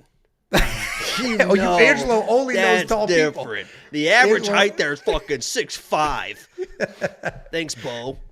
It is wild how many. And then Tiffany's brother. It is crazy. Like anytime I go over to your house, everyone is a fucking giant. Tiffany's brother's tall as hell too. Anyway, let's go ahead. Next up at UFC Jacksonville, we have Neil Magny taking on Philip Rowe. Neil Magny, 27-10 overall, 3-2 in his last 5, coming off the quick loss to Gilbert Burns. He's taking on Philip Rowe. 10-3 overall. What a phenomenal haircut that is. 4-1 in his last 5. Former lock of the week. One of the greatest lock of the week finishes of all time. Me and Philly go way back. Wasn't he losing that fight? He was winning. Which fight was it? And then he was definitely losing the Nico Price fight. Oh, yeah. He was fucking, it was on his back. It was not looking good. And I was live for that. And that reaction was one of my favorite reactions of all time. I actually tweeted at him and he was like, "Oh, this is awesome," and stuff like that. He came through for us, baby. At the hold on. Oh my God. Yeah, what a fucking mistake because I got such a positive interaction with the fighter. It's crazy how that happens sometimes. It is in such I tweeted Chris Curtis today too. Don't fucking put the cuffs on me. Because he was talking about his headbutt. So I sent him the picture of me with my fucking helmet on. I said I've been trying to ban headbutts forever, Chris. Join the movement. And he liked the tweet. Good for you. Anyway, these two are fighting each other. Neil Magny is incredibly well-rounded. 27-10. That is 37 professional fights. And you don't get 27 wins at this level. He's been in the UFC for like 29 years. You don't get that many wins not being well-rounded. He's good at everything. He can strike. He's mostly a busy striker. He's worked in some grappling later in his career. He can get takedowns. He has jiu-jitsu. He's pretty good everywhere. Is he amazing anywhere? I don't think so, right? Really just fight IQ, durability. Clinch. I would say solid clinch work. He's very amazing in the clinch. Very, very yes, amazing, yes. He comes forward. He works you over. He likes to tie you up. He'll either strike with you or try to get a takedown. He is coming off of that very quick loss to Gilbert Burns, where he was just, Gilbert Burns just came across, took him down, submitted him. That was the end of that. He's taking on Philip Rowe. Philip Rowe is long. He's a high-volume striker. Does a really good job using his length, using his range. His ground game is actually really solid, but his wrestling needs work. And despite managing range well on his feet, he can be hittable, and he does have a negative striking differential. He's coming off that win over Nico Price, though, where he doubled his strikes, and then he ended up surviving a little bit to get that TKO in the third round. And honestly, this is a tough call for me. The line is moving. Nobody thinks this is tough. I think this is a tough fight to pick. Nobody else does. Everybody's very heavy on the Neil Magny side. Again, I am seeing so many people saying parlay Magny and Tatsuro Taira. I mean, those are like two super questionable favorites on this card. I don't know if I would be parlaying them. And the reason this is so tricky is because Neil Magny 100% is going to be the better overall, more well-rounded fighter, right? I mean, without question. He's got more experience. He's got, skills everywhere. He's been doing this forever, higher level of competition. But Philip Rowe is going to be faster, the more accurate striker. He's going to have more power. Magny doesn't really have any power. He was losing striking exchanges to the last few strikers that he fought. So this is going to come entirely down to Philip Rowe's takedown defense. And that honestly is a little tricky because Magny's takedowns are not great, but Phil Rowe's takedown defense is also not great. I am going to pick Rowe here because he's the much more dangerous guy. We have seen him in adversity with the Nico Price fight, with the what's his name fight. He was taken down like 4 times and then got that knockout in the second. Who the hell was that? The white guy. It's not in my script, so. Witt. Jason Witt? Yeah. The Vanilla Gorilla? Yes. So I like Philip Rowe here, but I don't have a bet on this fight. But if these odds keep moving, I might. I just might. What do you think, Jakey boy? Yeah, as I mentioned before, I'm a little bit biased because I am a big Phil Rowe guy. He was one of the greatest lock of the weeks of all time. We appreciate his efforts in that fight. And people, I think, are trying to just copy and paste Nico Price fight into this and be like, oh, he kind of struggled with Nico, so Neil Magny's a way better fighter than Nico. First of all, Nico is a good fighter. I mean, Nico, yes. I know he's a weird guy. Dog. Yeah, he's a weird guy, and he doesn't look like it, but he is a very good fighter, very durable, with crazy pace, crazy pressure, and Phil Rowe did what you need to do against a guy like Nico. I mean, he weathered the storm. He was having success early, but he weathered the storm. He got through it, and he even got a finish. He finished a very durable guy in the third round in Nico Price. So I think that people are just trying to copy and paste that fight. It's a little bit unfair to Philip Rowe because Nico Price is different than almost any fighter that you're going to face. Neil Magny we know who Neil Magny is. He's well-rounded. He's a gatekeeper of the division at this point in his career. And he's going to beat a lot of people because he can wear down people. But Neil Magny, when he is the most comfortable, is when he is backing up, he has his back against the fence, he engages you, he invites you into that position, he's on the fence, in the clinch, and that's where he works his strikes, his elbows, his knees, but that's how he gets his takedowns as well. He's not out there shooting singles, shooting blast doubles. He needs to get in the clinch against the cage, and then he will work trips from those positions. The issue for Neil Magny in this fight is when you back up against the fence and you get against the fence the way that he does, and he literally will just sit against the fence and just wait to grab you. Philip Rowe is so long and such a good boxer that he will just snipe Neil Magny from the outside. I would hope and pray that he's not going to engage in the clinch. He will just stand there and just start lighting Neil Magny up, and then Neil Magny is going to be reaching and trying to grab him, and Philip Rowe can keep the distance, and he's a good striker, and he is just going to piece up Neil Magny when he's against the fence trying to engage that clinch. So I'm actually pretty high on Philip Rowe here. I think people don't respect the striking that he has and the power that he possesses at the end of his punches as well. And Neil Magny just invites you to kind of walk him down. And Philip Rowe is a bad person to have walk. You do not want Philip Rowe walking you down with your back against the fence. He is way too accurate. Even in that third round when he was finishing Nico, the accuracy of those shots was absolutely incredible. I'm a big Phil Rowe fan. I'm a little biased, but he's my pick here. Yeah, listen, we're on the same side. I will say it's concerning, right? I don't have a bet on this for a reason. If I was super confident in him, I would have money on it, especially at these odds. I do. I think he's going to be faster, more athletic. I think he's better everywhere standing, but the takedown defense in the ground game does concern me a little bit. Neil Magny has it's a clear path. I don't know if it's an easy path, but it's a clear, let me come forward, get takedowns. Just don't engage in the clinch work and you're good. I mean, that's literally how you beat Neil Magny.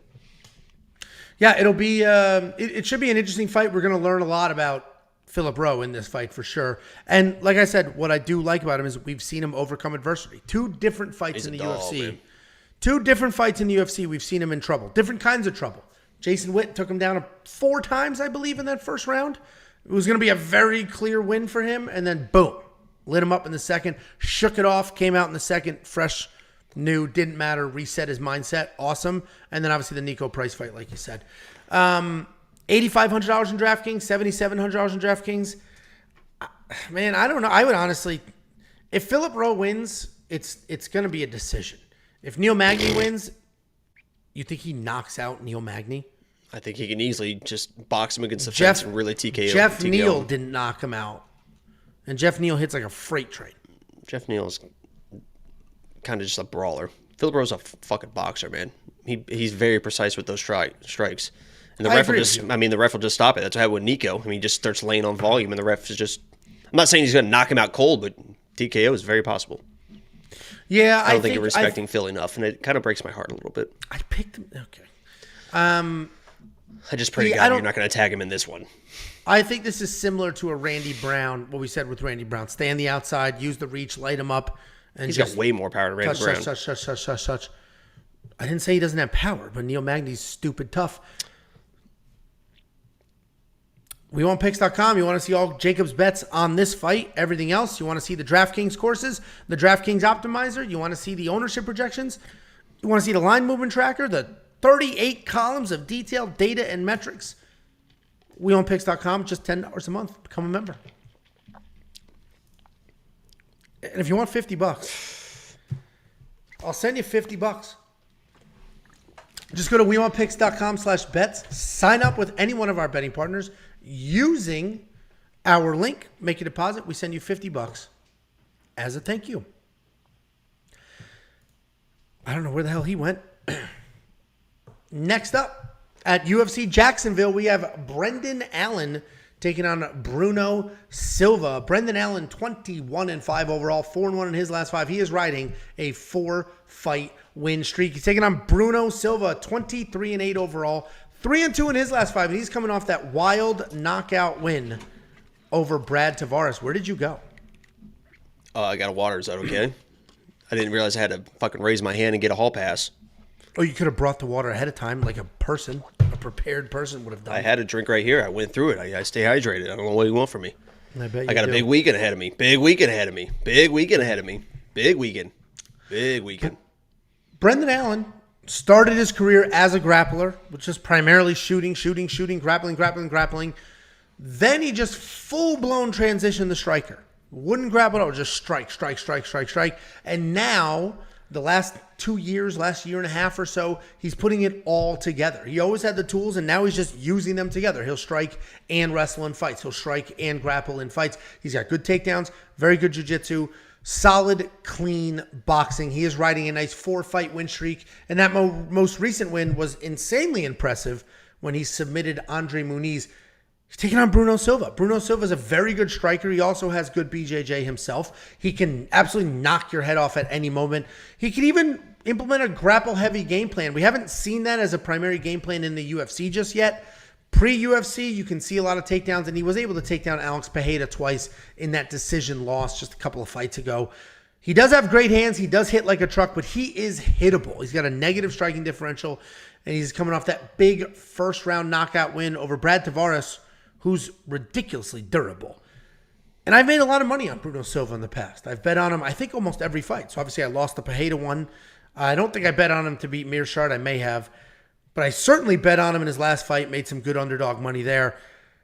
This is a really tricky fight because there could be two very clean outcomes here. We could have Brendan Allen just dominate with the grappling or Bruno Silva just knock his head off his body.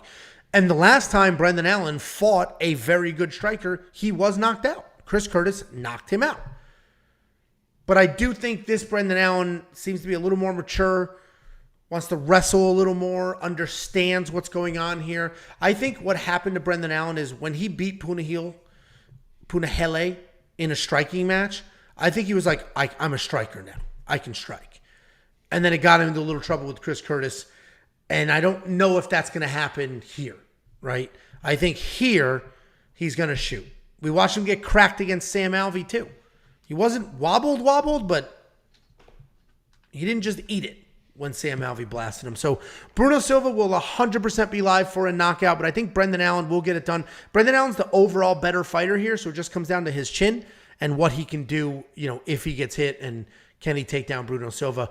But we have seen Bruno Silva, just like when he fought Andrew Sanchez, we have seen him get taken down, and then not care and still land that big power to get it done. Brendan Allen's going to be the pick, but the line movement, I totally understand this line movement, and I will not be parlaying him. What do you think, Jakey boy?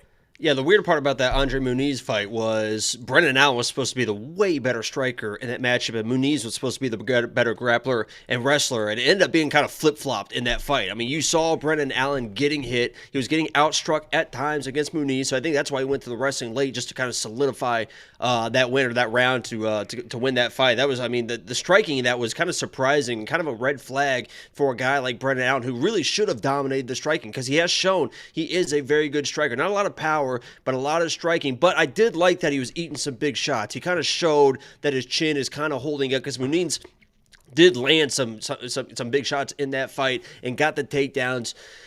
Brendan Allen is, as you mentioned, is the better overall fighter in this matchup. If I was game planning for him, I think that I would have wrestle the first 2-3 minutes of this fight to kind of throw Bruno off and to kind of take some pop off that power. Because yes, Bruno will carry that power, but you've seen him getting tired in fights, especially when he's getting out wrestled or out grappled, having to defend takedowns. So I think to avoid the power early, instead of having to dodge it and duck it because Bruno throws wild, it's not super orthodox, he throws it from wild angles with big power. Let's take some pop out of those shots. Let's shoot some takedowns. Even if you're not getting the takedowns, just kind of controlling him against the fence. Take a little power out of his punches, and then you can start working your game, the all-around, well-rounded game of Brendan Allen.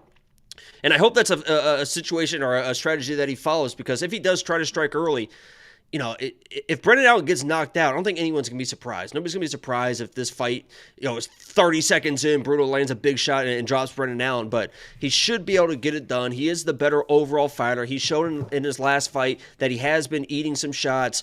You don't want to eat too many against Bruno Silva, but, he should have the advantage pretty much over anywhere in this fight except for the power. But I think he neutralizes the power and gets it done. I'm a big Brendan Allen fan, man. He's a good prospect, and he'll be around for a while, only 27. Yeah, he like I said, he started as a grappler, sort of evolved into a striker, and now he's just a straight-up mixed martial artist, using all of it, putting it together well. The fight IQ in that Muniz fight was fantastic. Let me get a takedown. I know this dude's scary on the ground, but I need to lock this round in and make sure I get it. And it's like, that's what you want to see. So, yeah, we're on the same side here. I think he wins. $9,100 is a lot of money to spend. If you think he's going to do the grapple-heavy game plan, then he's worth the money, because DraftKings just loves finishes and loves wrestlers. But if you think, he's going to strike a little bit, this could go a little longer, then he may not be worth it, because he may be dancing around the outside, random cage control, stuff like that. So are you going to throw Bruno Silva in your lineup? I think Bruno Silva needs to be in a couple of your GPP lineups. If you don't know what GPP is, take the course on WeOnPicks.com. You'll learn all about it. But I'm not going to spend a $7,100 on him, but if he wins, he's definitely going to be worth that. Yeah, Brendan Allen at $9,100 is interesting, because if he does grapple, I think people still don't respect him even after he submits Muniz. People respect him as a grappler. This guy is high level grappling. I mean, he was primarily a grappler. Yeah. I know, but I think people have either forgotten or don't really. I think a lot of people were like, "Oh my god, I can't believe he's submitted." Yeah. It's like holy shit. So if he starts grappling this guy, I think he can easily submit him. Yeah, I'm looking forward to this fight. This is a very, very good fight. A very good fight, and I think it has. This whole card is way better than 289. I mean, this feels to me like when I was watching the fights, I was getting excited like it's a pay-per-view week. This feels like a pay-per-view week for me. For I've got my own reasons as well, but it feels like a big, big week for me. I can't wait. 100%. Oh my God, Rax EME, whatever the fuck says we need to move on. Let's move on to the next fight. Oh gee, I'm so sorry, Rax. That's our producer. Oh my God, Jesus. Next up, at UFC Jacksonville, we have David Onama taking on Gabriel Santos. David Onama is 10-2 overall, 3-2 in his last 5. He is coming off that. What's my name? Onana. To Nate Landwehr. Onana. 9 months ago. What's my name? He's taking on Gabriel Santos. Gabriel Santos, 10-1 overall, 4-1 in his last 5. Coming off that knockout loss in his UFC debut.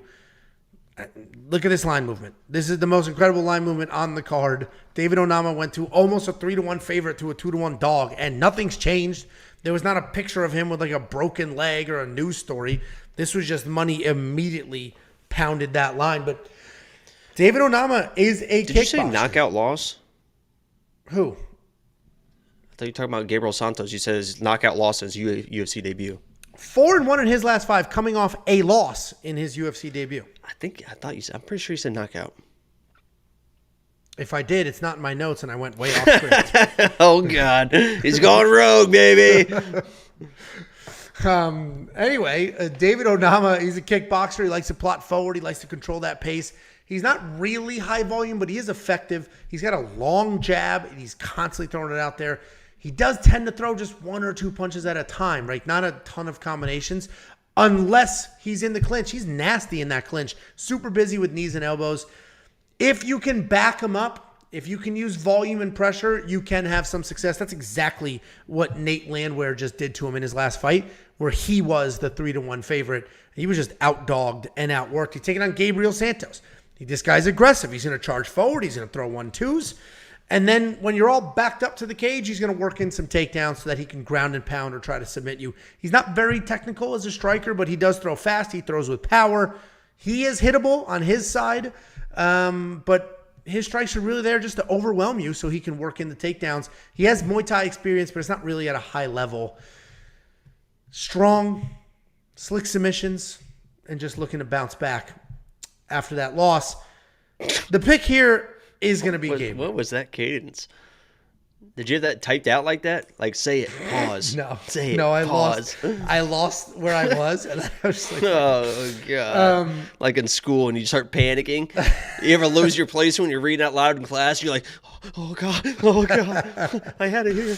And you just shoot your pants.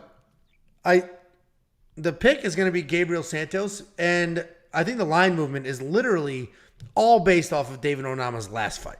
Literally based off of that last fight, the Nate Landwehr fight.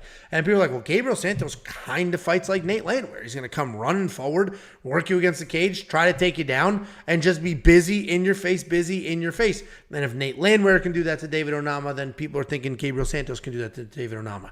And I think he can as well. But, I mean, these odds are absurd. Because David Onama is very, very good. He's a great underdog, especially at these odds.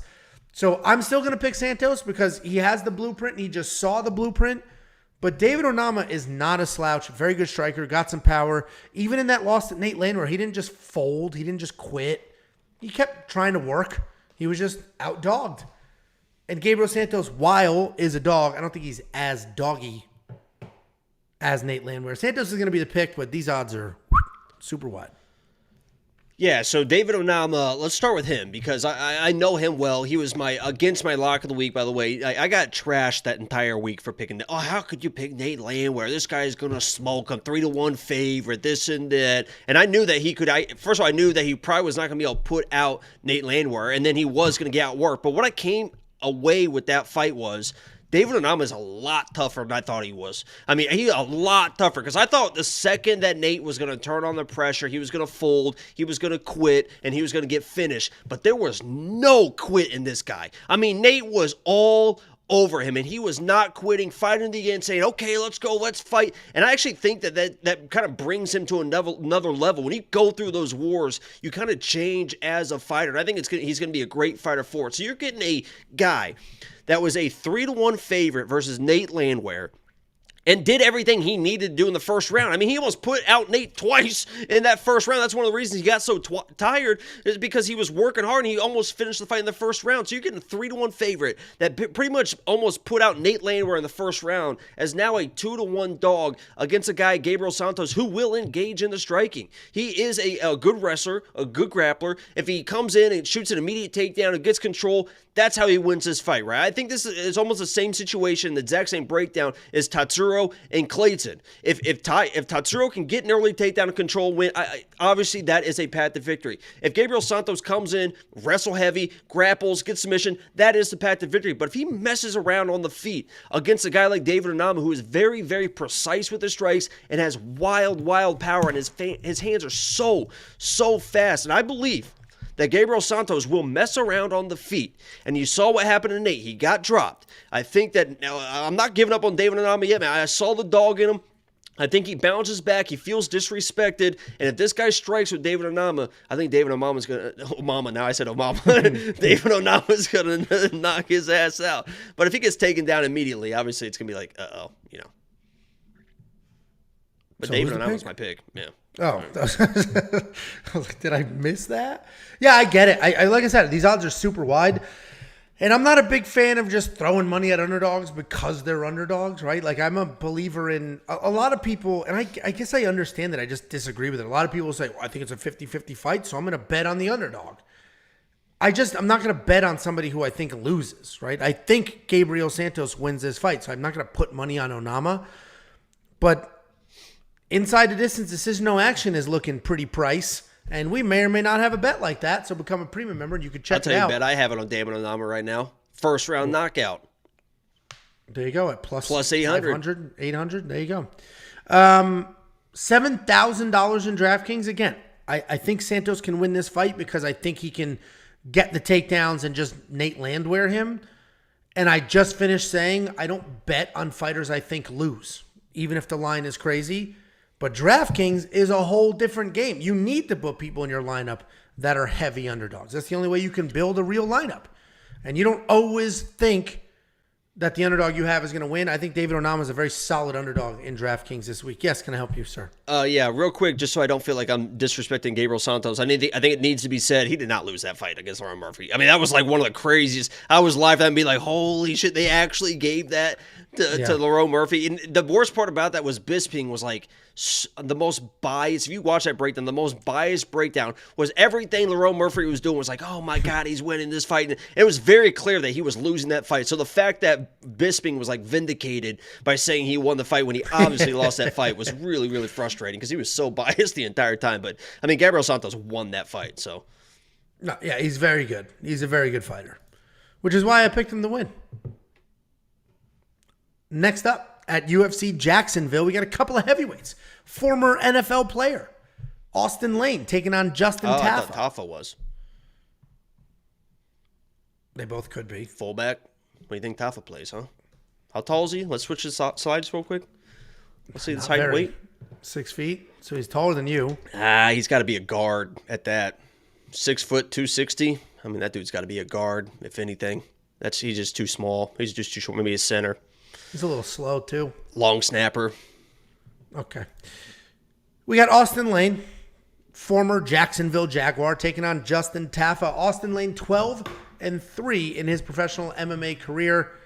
5-0 in his last 5 years, making his official UFC debut after a 6-fight win streak. He's taking on Justin Tafa. Justin Tafa's only 6-3 in his career. He's been around for a long time, but he does not have a large body of MMA work here. He's 2-3 in his last 5 years, coming off a couple of knockout wins in a row. I'm not going to say it. Justin Tafa. Still burns, huh? is a heavyweight. Hey, he got his vindication too. You can say it because he came back and looked fantastic his last fight. I mean, I actually said it in my quick picks. Justin Tafa is a heavyweight striker. Now you're omitting information. Before you were freeballing it, now you're omitting information off the script. You really are a little full of yourself, huh? I'm sober on Tuesdays, so I get all shaky and weird.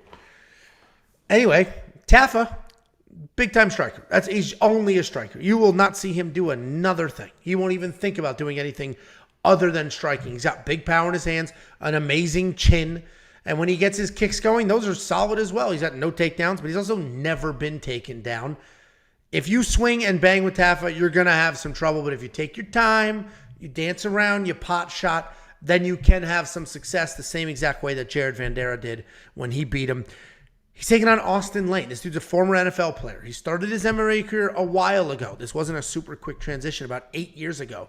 Large, powerful, athletic guy. He's competed at the highest level in sports for a good amount of time. He wasn't a practice squad one and done kind of guy. So he had a little bit of a career there, put the time in. He knows how to train. He knows how to be a professional athlete. And that actually matters. A lot of these people don't know how to be professional athletes and like what to do with their bodies. A lot of them don't even know how to wrestle. And how to do any of these things. Austin Lane was all the things. He's actually decent, right? His striking is pretty good. He has wrestling. He'll shoot actual takedowns. He'll run the pipe. He wants to grapple. He will strike with you. He's going to be bigger than most. He's going to strike with you. He's going to be faster than most. He's going to strike with you. But then he's going to look to get the legs, look to take you down. I totally understand Justin Tafa being a large favorite here. The dude hits like a freight train, has never been taken down, has an incredible chin. Austin Lane's going to probably need to get some takedowns. He's been knocked out several times. He's going to need to get some takedowns. And even if he wants to play the in-and-out dancing game, like Jared Vanderaa did, I think he'll get caught eventually. So I think most people are on the Tafa side, although that line did sort of close in on itself. But I may suggest don't parlay heavyweights. What do you think, Jakey boy? Yeah, I mean, heavyweight fights, I just wish they would stop putting, and that's no disrespect to these guys, because it probably is going to be an exciting fight. It'll be an exciting finish, but heavyweight fights on the main card, I just cannot do it anymore. There's just too many weird things that can happen. It can turn into just a sloppy fest. I just don't want to see it anymore. So that's my little plug there for Dana and Sean Shelby and all of those guys. Please stop putting heavyweights on main cards, but, you know, Justin Tafa is always going to be live for the knockout, and when I'm watching Austin Lane, I know he's a big, tall, long guy, but when he strikes, it's not what he needs. I agree. If he stays outside and he point fights and this and that, he can definitely win this fight. But when he wants to throw and he wants to land power, which these heavyweights, it's hard to tell these heavyweights, hey, don't land power, just point fight. You know, it's a main card in front of a live crowd. He's going to want to try and knock out Justin Tafa. Where he played football for years. He's gonna want the knockout, and when he strikes for knockouts, when he's going for those big shots, it's not like just a step in with a long rangy two or a nice little hook. He crashes in. He crashes in to kind of land the big shot in, and then he kind of dirty boxes inside, but he gets inside and he does it really, really fast. And against a guy like Justin Tafa, that's like the last thing you want to do is just crashing into his power shots. That's exactly what happened to Parker Porter.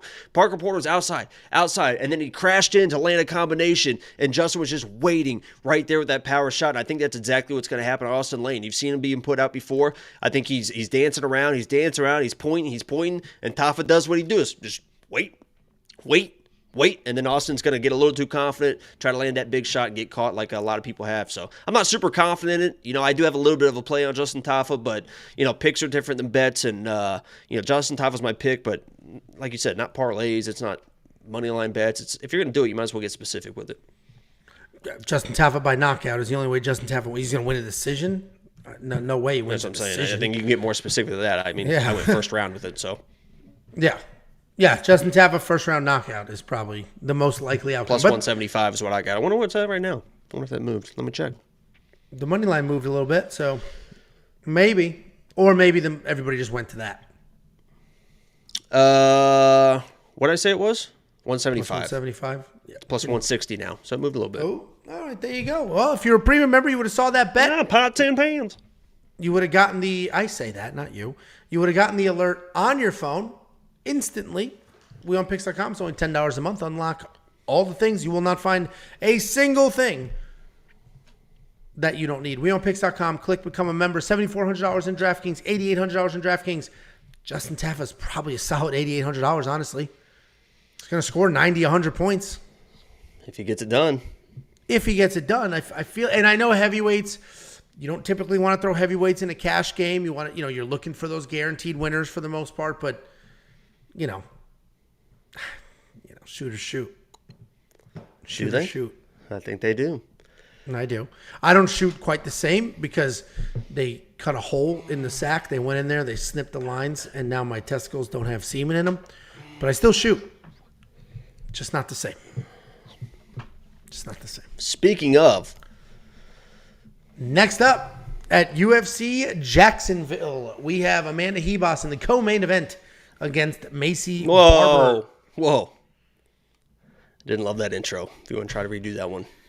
Amanda Ribas is 11-3. No, come on. The smart, the intelligent, the bubbly, the positive energy, the beautiful, the tough, the tenacious, the giving. I mean, the niceness you see just kind of oozes out of her. That is how we are going to describe Amanda Ribas here today. She's not just another fighter. I mean, she is not just another fighter, Angelo. She is special to this channel, to me, and to you as well. I think here coming up, we'll see.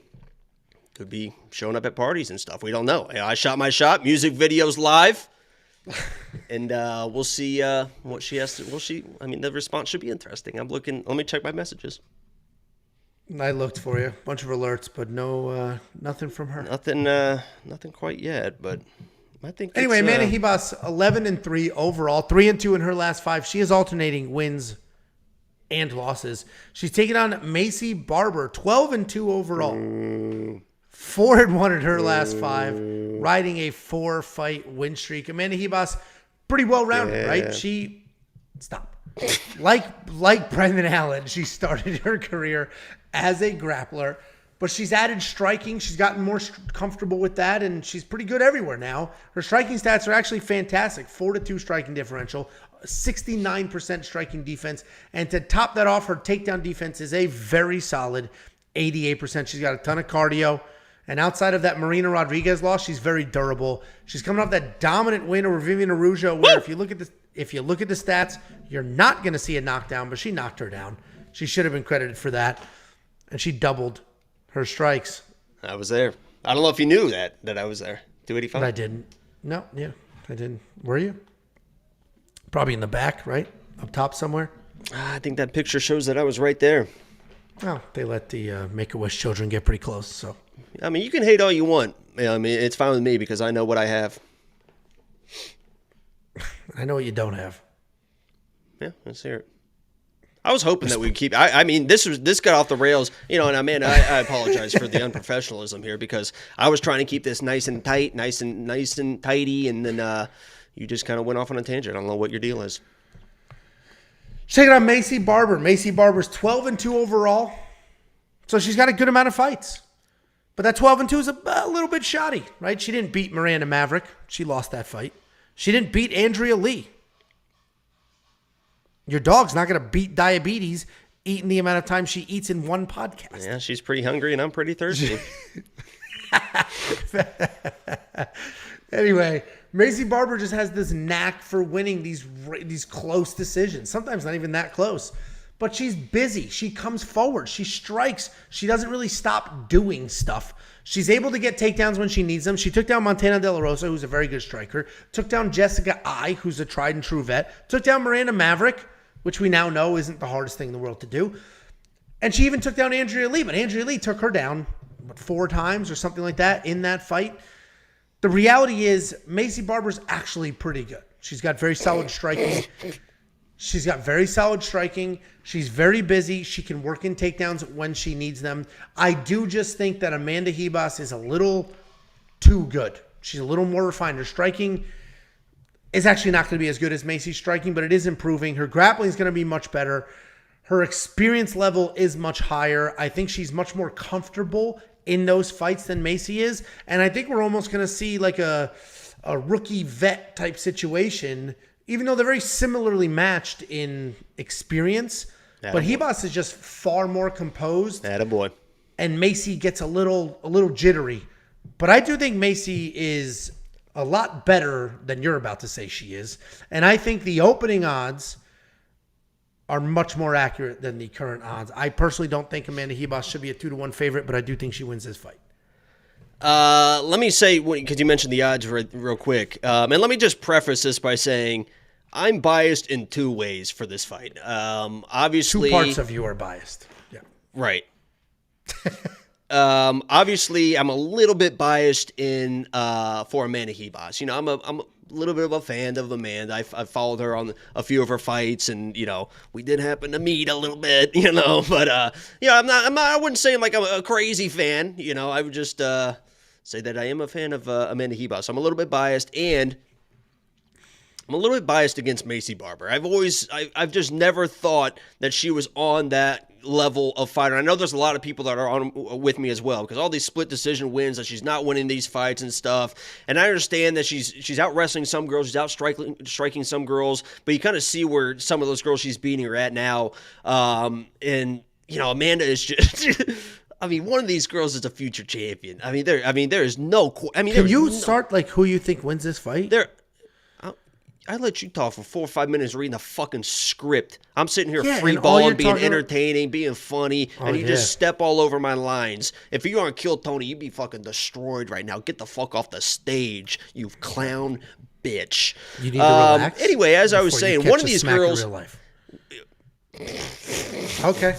All right. I'll do you like Ribas is about to do Macy in this fight. Listen, Amanda Ribas, her striking is something to be desired. I agree. I don't think she's going to be the more technical striker in this matchup, but what she will have is the volume, the pace, the pressure, the toughness to get in the face of Macy. And what's going to happen is, this is exactly what's going to happen. You can see it, you'll see it play out in real time.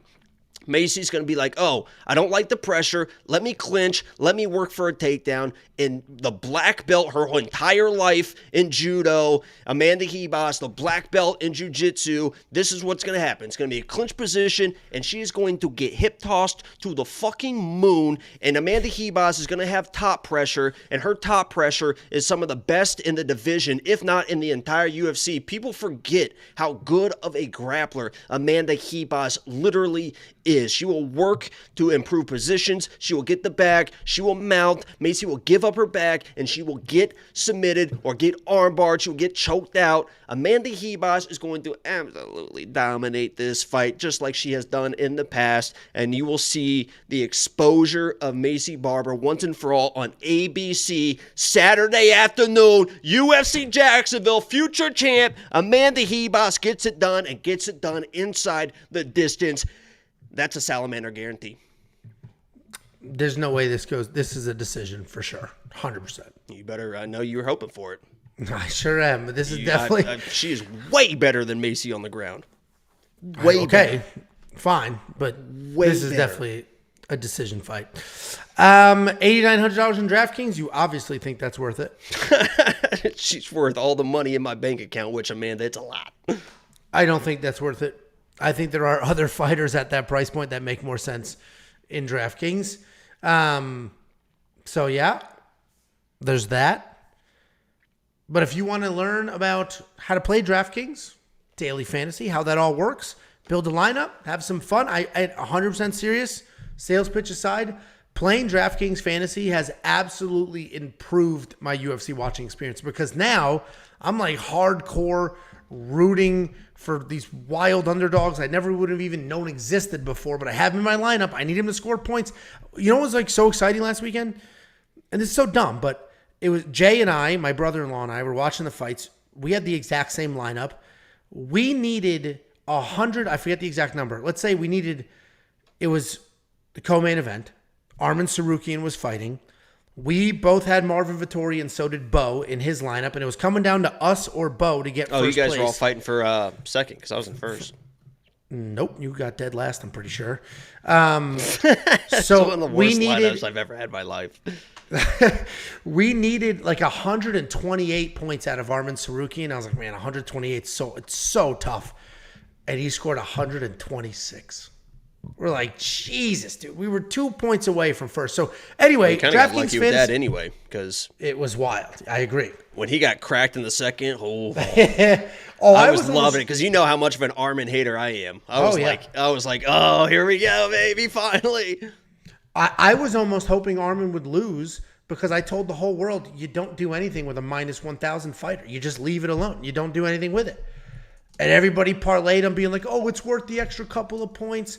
And the dude almost got knocked out. That would have been amazing. Show those idiots. Anyway, I put the link in the chat for the Rebus. Don't leave to watch it now. Music video. Well, you can leave. I mean, that's what they came for. Ilya wins the main event. God damn it, shut up. Become a premium member. You can unlock that course and so many other things. And in all actuality, DraftKings Candidacy. Did you pick Rebus, by the way? I did. I just said that the minus 145 made a lot more sense than the minus 200. I don't know.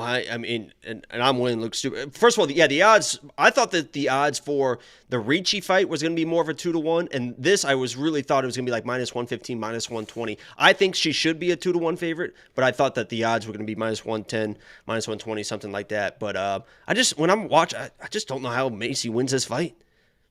Same way she's winning all of these other fights. But Rebus is going to be in her face the entire time. It's going to be in her face the entire time. If Rebus is going to be on her back at all. Well, it's actually a very solid co-main event that could literally have some title implications. So, you're goddamn right. If Rebus better get a fucking title shot after this. Well, she didn't really get robbed in the Chikagian decision, but that wasn't the best. Well, yeah, she did. Are you kidding me? That was one of the worst decisions I've ever seen. That was literally one of the worst decisions I've ever seen. And you know what?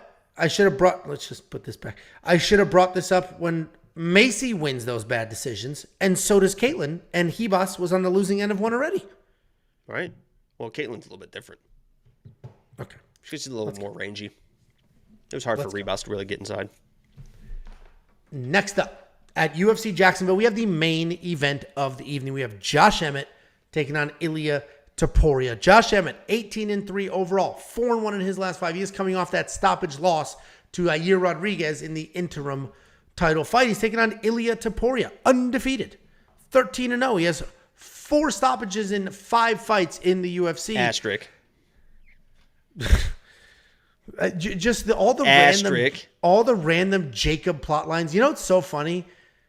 That's an actual fact. I mean, anyone that disagrees and thinks that the Ilya Ryan Hall stoppage was a legit stoppage, it's like, what are you talking about? What's funny is, and you're about to dispute this because you're an absolute in-character muppet, the amount of people, we have 14,000 subscribers. The amount of people that have no sense of humor and don't understand sarcasm is wild. I know. I say stuff like that, and people are like, "Oh, what are you? This guy's clueless. This guy has no idea. You actually think that Ilya?" And there's probably gonna be somebody type in that is like erasing a message right now because they're like, "Oh my god, can't you really think that was not an early stoppage? Is it crazy?" It's absolutely wild. That's 90% of you guys. Anyway, Josh Emmett is.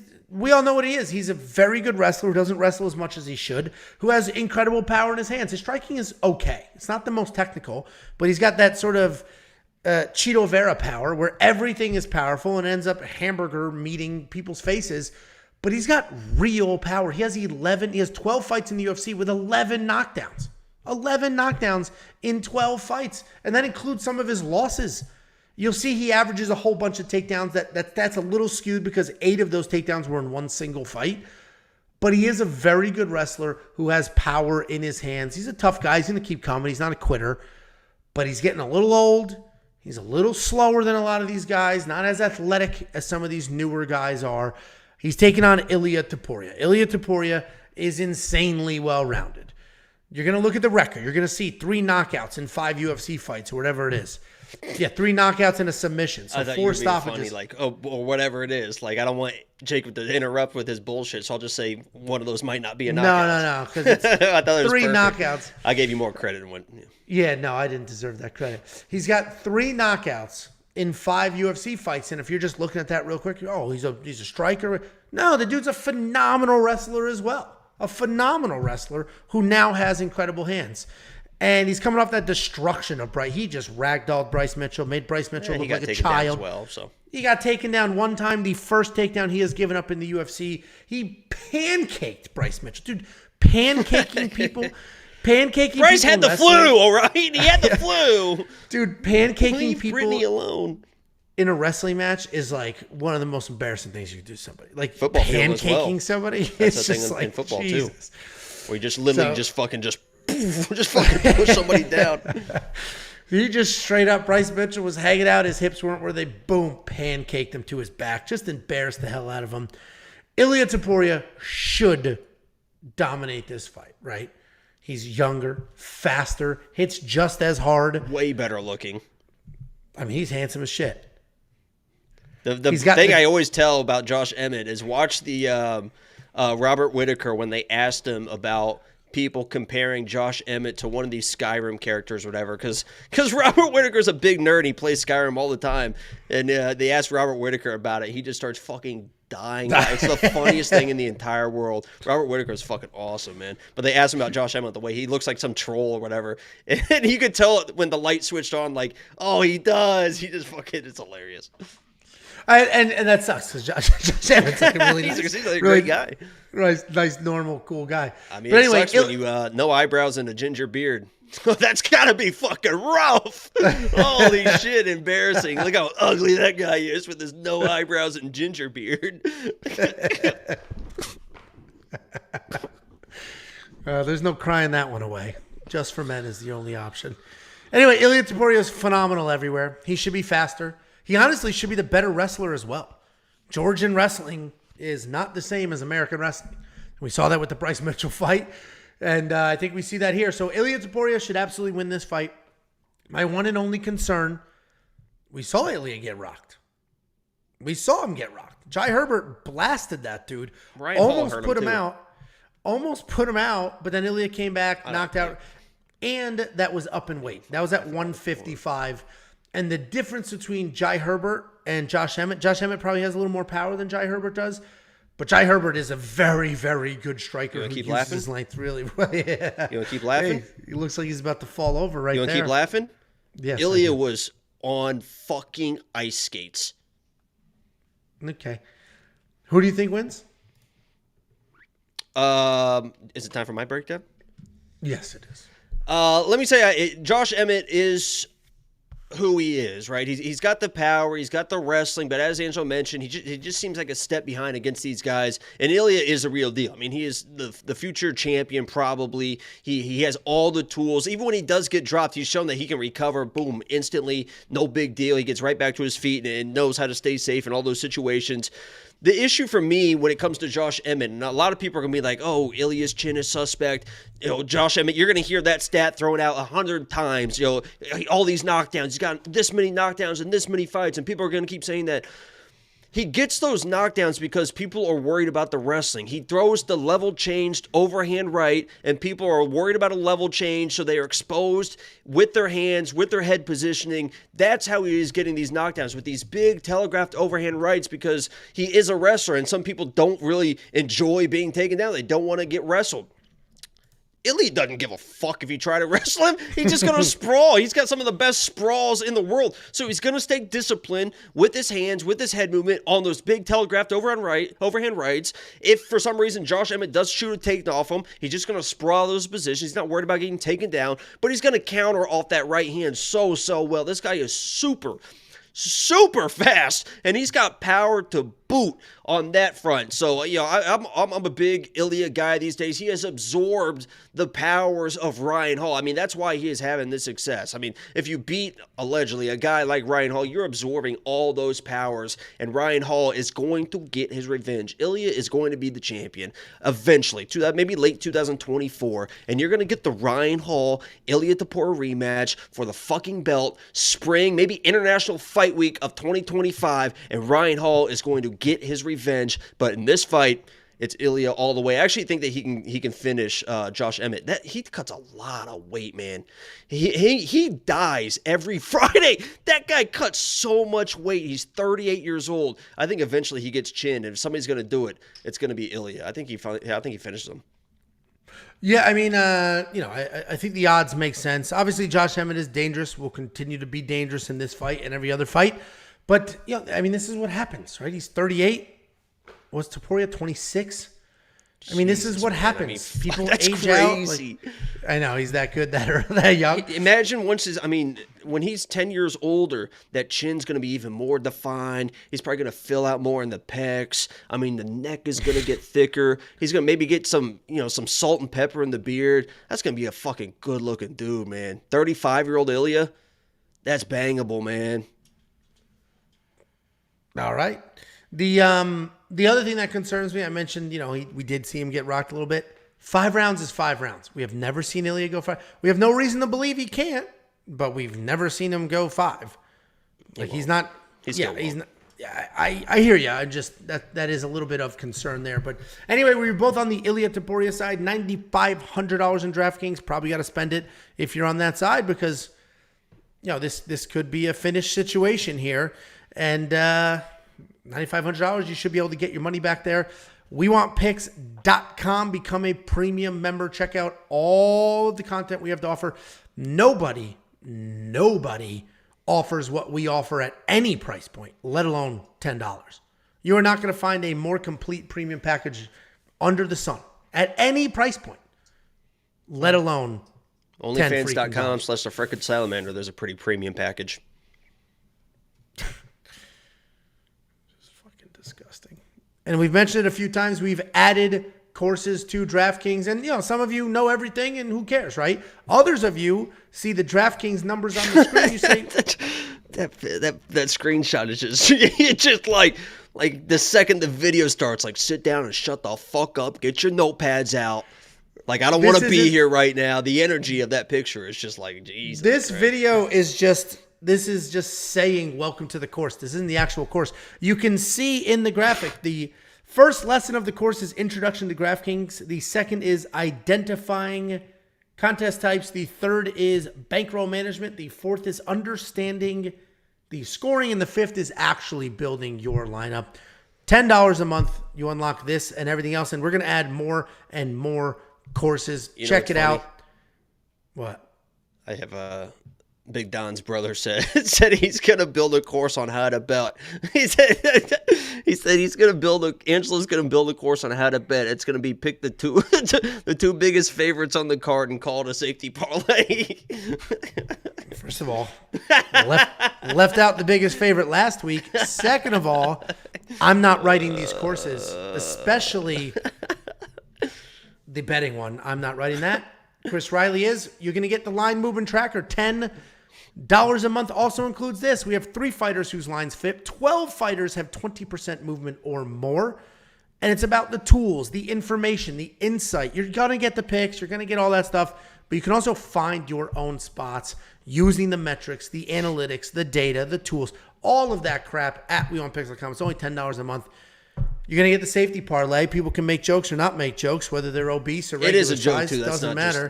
There's more thought behind that, I promise you. It was just a funny joke that I knew would piss you off. And you're pretty, 100%. This is the recent track record. We went 1, 2, 3. Actually, we went 1, 2, 3, missed 1, 4, 5, 6, 7, 8, 9, 10, 11, 12, and 3 in the last 15 events. Let's grow up a little bit. Man, you're kind of you have that energy like when people start talking shit about lock of the week. I'm like, listen, I have one stream. I think it was the first one I lost or whatever. I wasn't streaming for that, I don't think, but it was something. Somebody was talking shit about something, and I literally went to WeWantPicks.com/lock. You can go to WeWantPicks.com/lock, by the way, and vote for your lock of the week. But I literally went there on the stream. I was like, look at this. I hit this one. This one was bullshit. This loss was bullshit. This was Evan Eller got a cut. And I literally went one by one, like, fuck you. It is hard, man. I like it. But it's not just us. It's us. And we got Artem on there breaking down LFA, PFL, giving you Bellator bets, inside information. Any non-UFC stuff, Artem is going to give you that look. We have a wild surprise that should be coming. With Artem? I don't know. No. Another analyst. Well, I'll just tell you, we have an artificial intelligence analyst. We have a nuclear physicist. This sounds made up. Name it. You got to name it. We already got it all named. I'll do a big reveal. You'll see. We got it. We figured it all out. I don't today. even know about this. This is how when people talk about when asking me questions about the channel and this and that, I'm like, it's Angelo's channel. I mean, I have no idea what's going on. I'm an employee, man. I just sit down, shut up, and do my work. And sometimes I go a little bit above and beyond. You've never shut up. You've never like shut up. And asking you to do things is a joke. Well, so I put together a full fucking music video. If you haven't looked, if you haven't checked it out, it's on my Twitter. Anyway, we are introducing. It'll be in beta, but we have, this sounds fake. We have a nuclear physicist that reached out and we've been talking. He is now part of the team and he has built an AI engine to pick fights. He's been working on this for about a month or so, loading it with data. There's a whole thing. He's going to write articles explaining what he's done, how he's done it. You're going to follow the journey and you're going to get the AI picks and all that crap. Damn it. That's not available yet, so I'm not selling that yet because it's not here yet. But for now, you get Artem. And if you want to get $50, well, damn it. I got excited.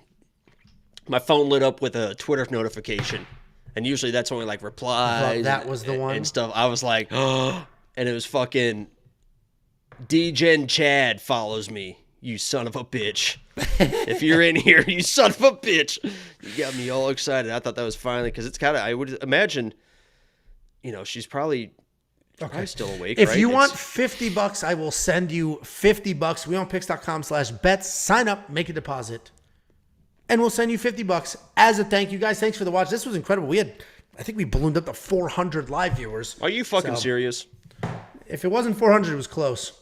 So thank you all very much. Watch Jacob's live stream on Saturday. And what do you have to say to the people? Well, what? Lock of the week video tomorrow. That's exciting. If you don't, I gotta go. And then we've got. I mean, we could sit here and talk about Amanda. Really, as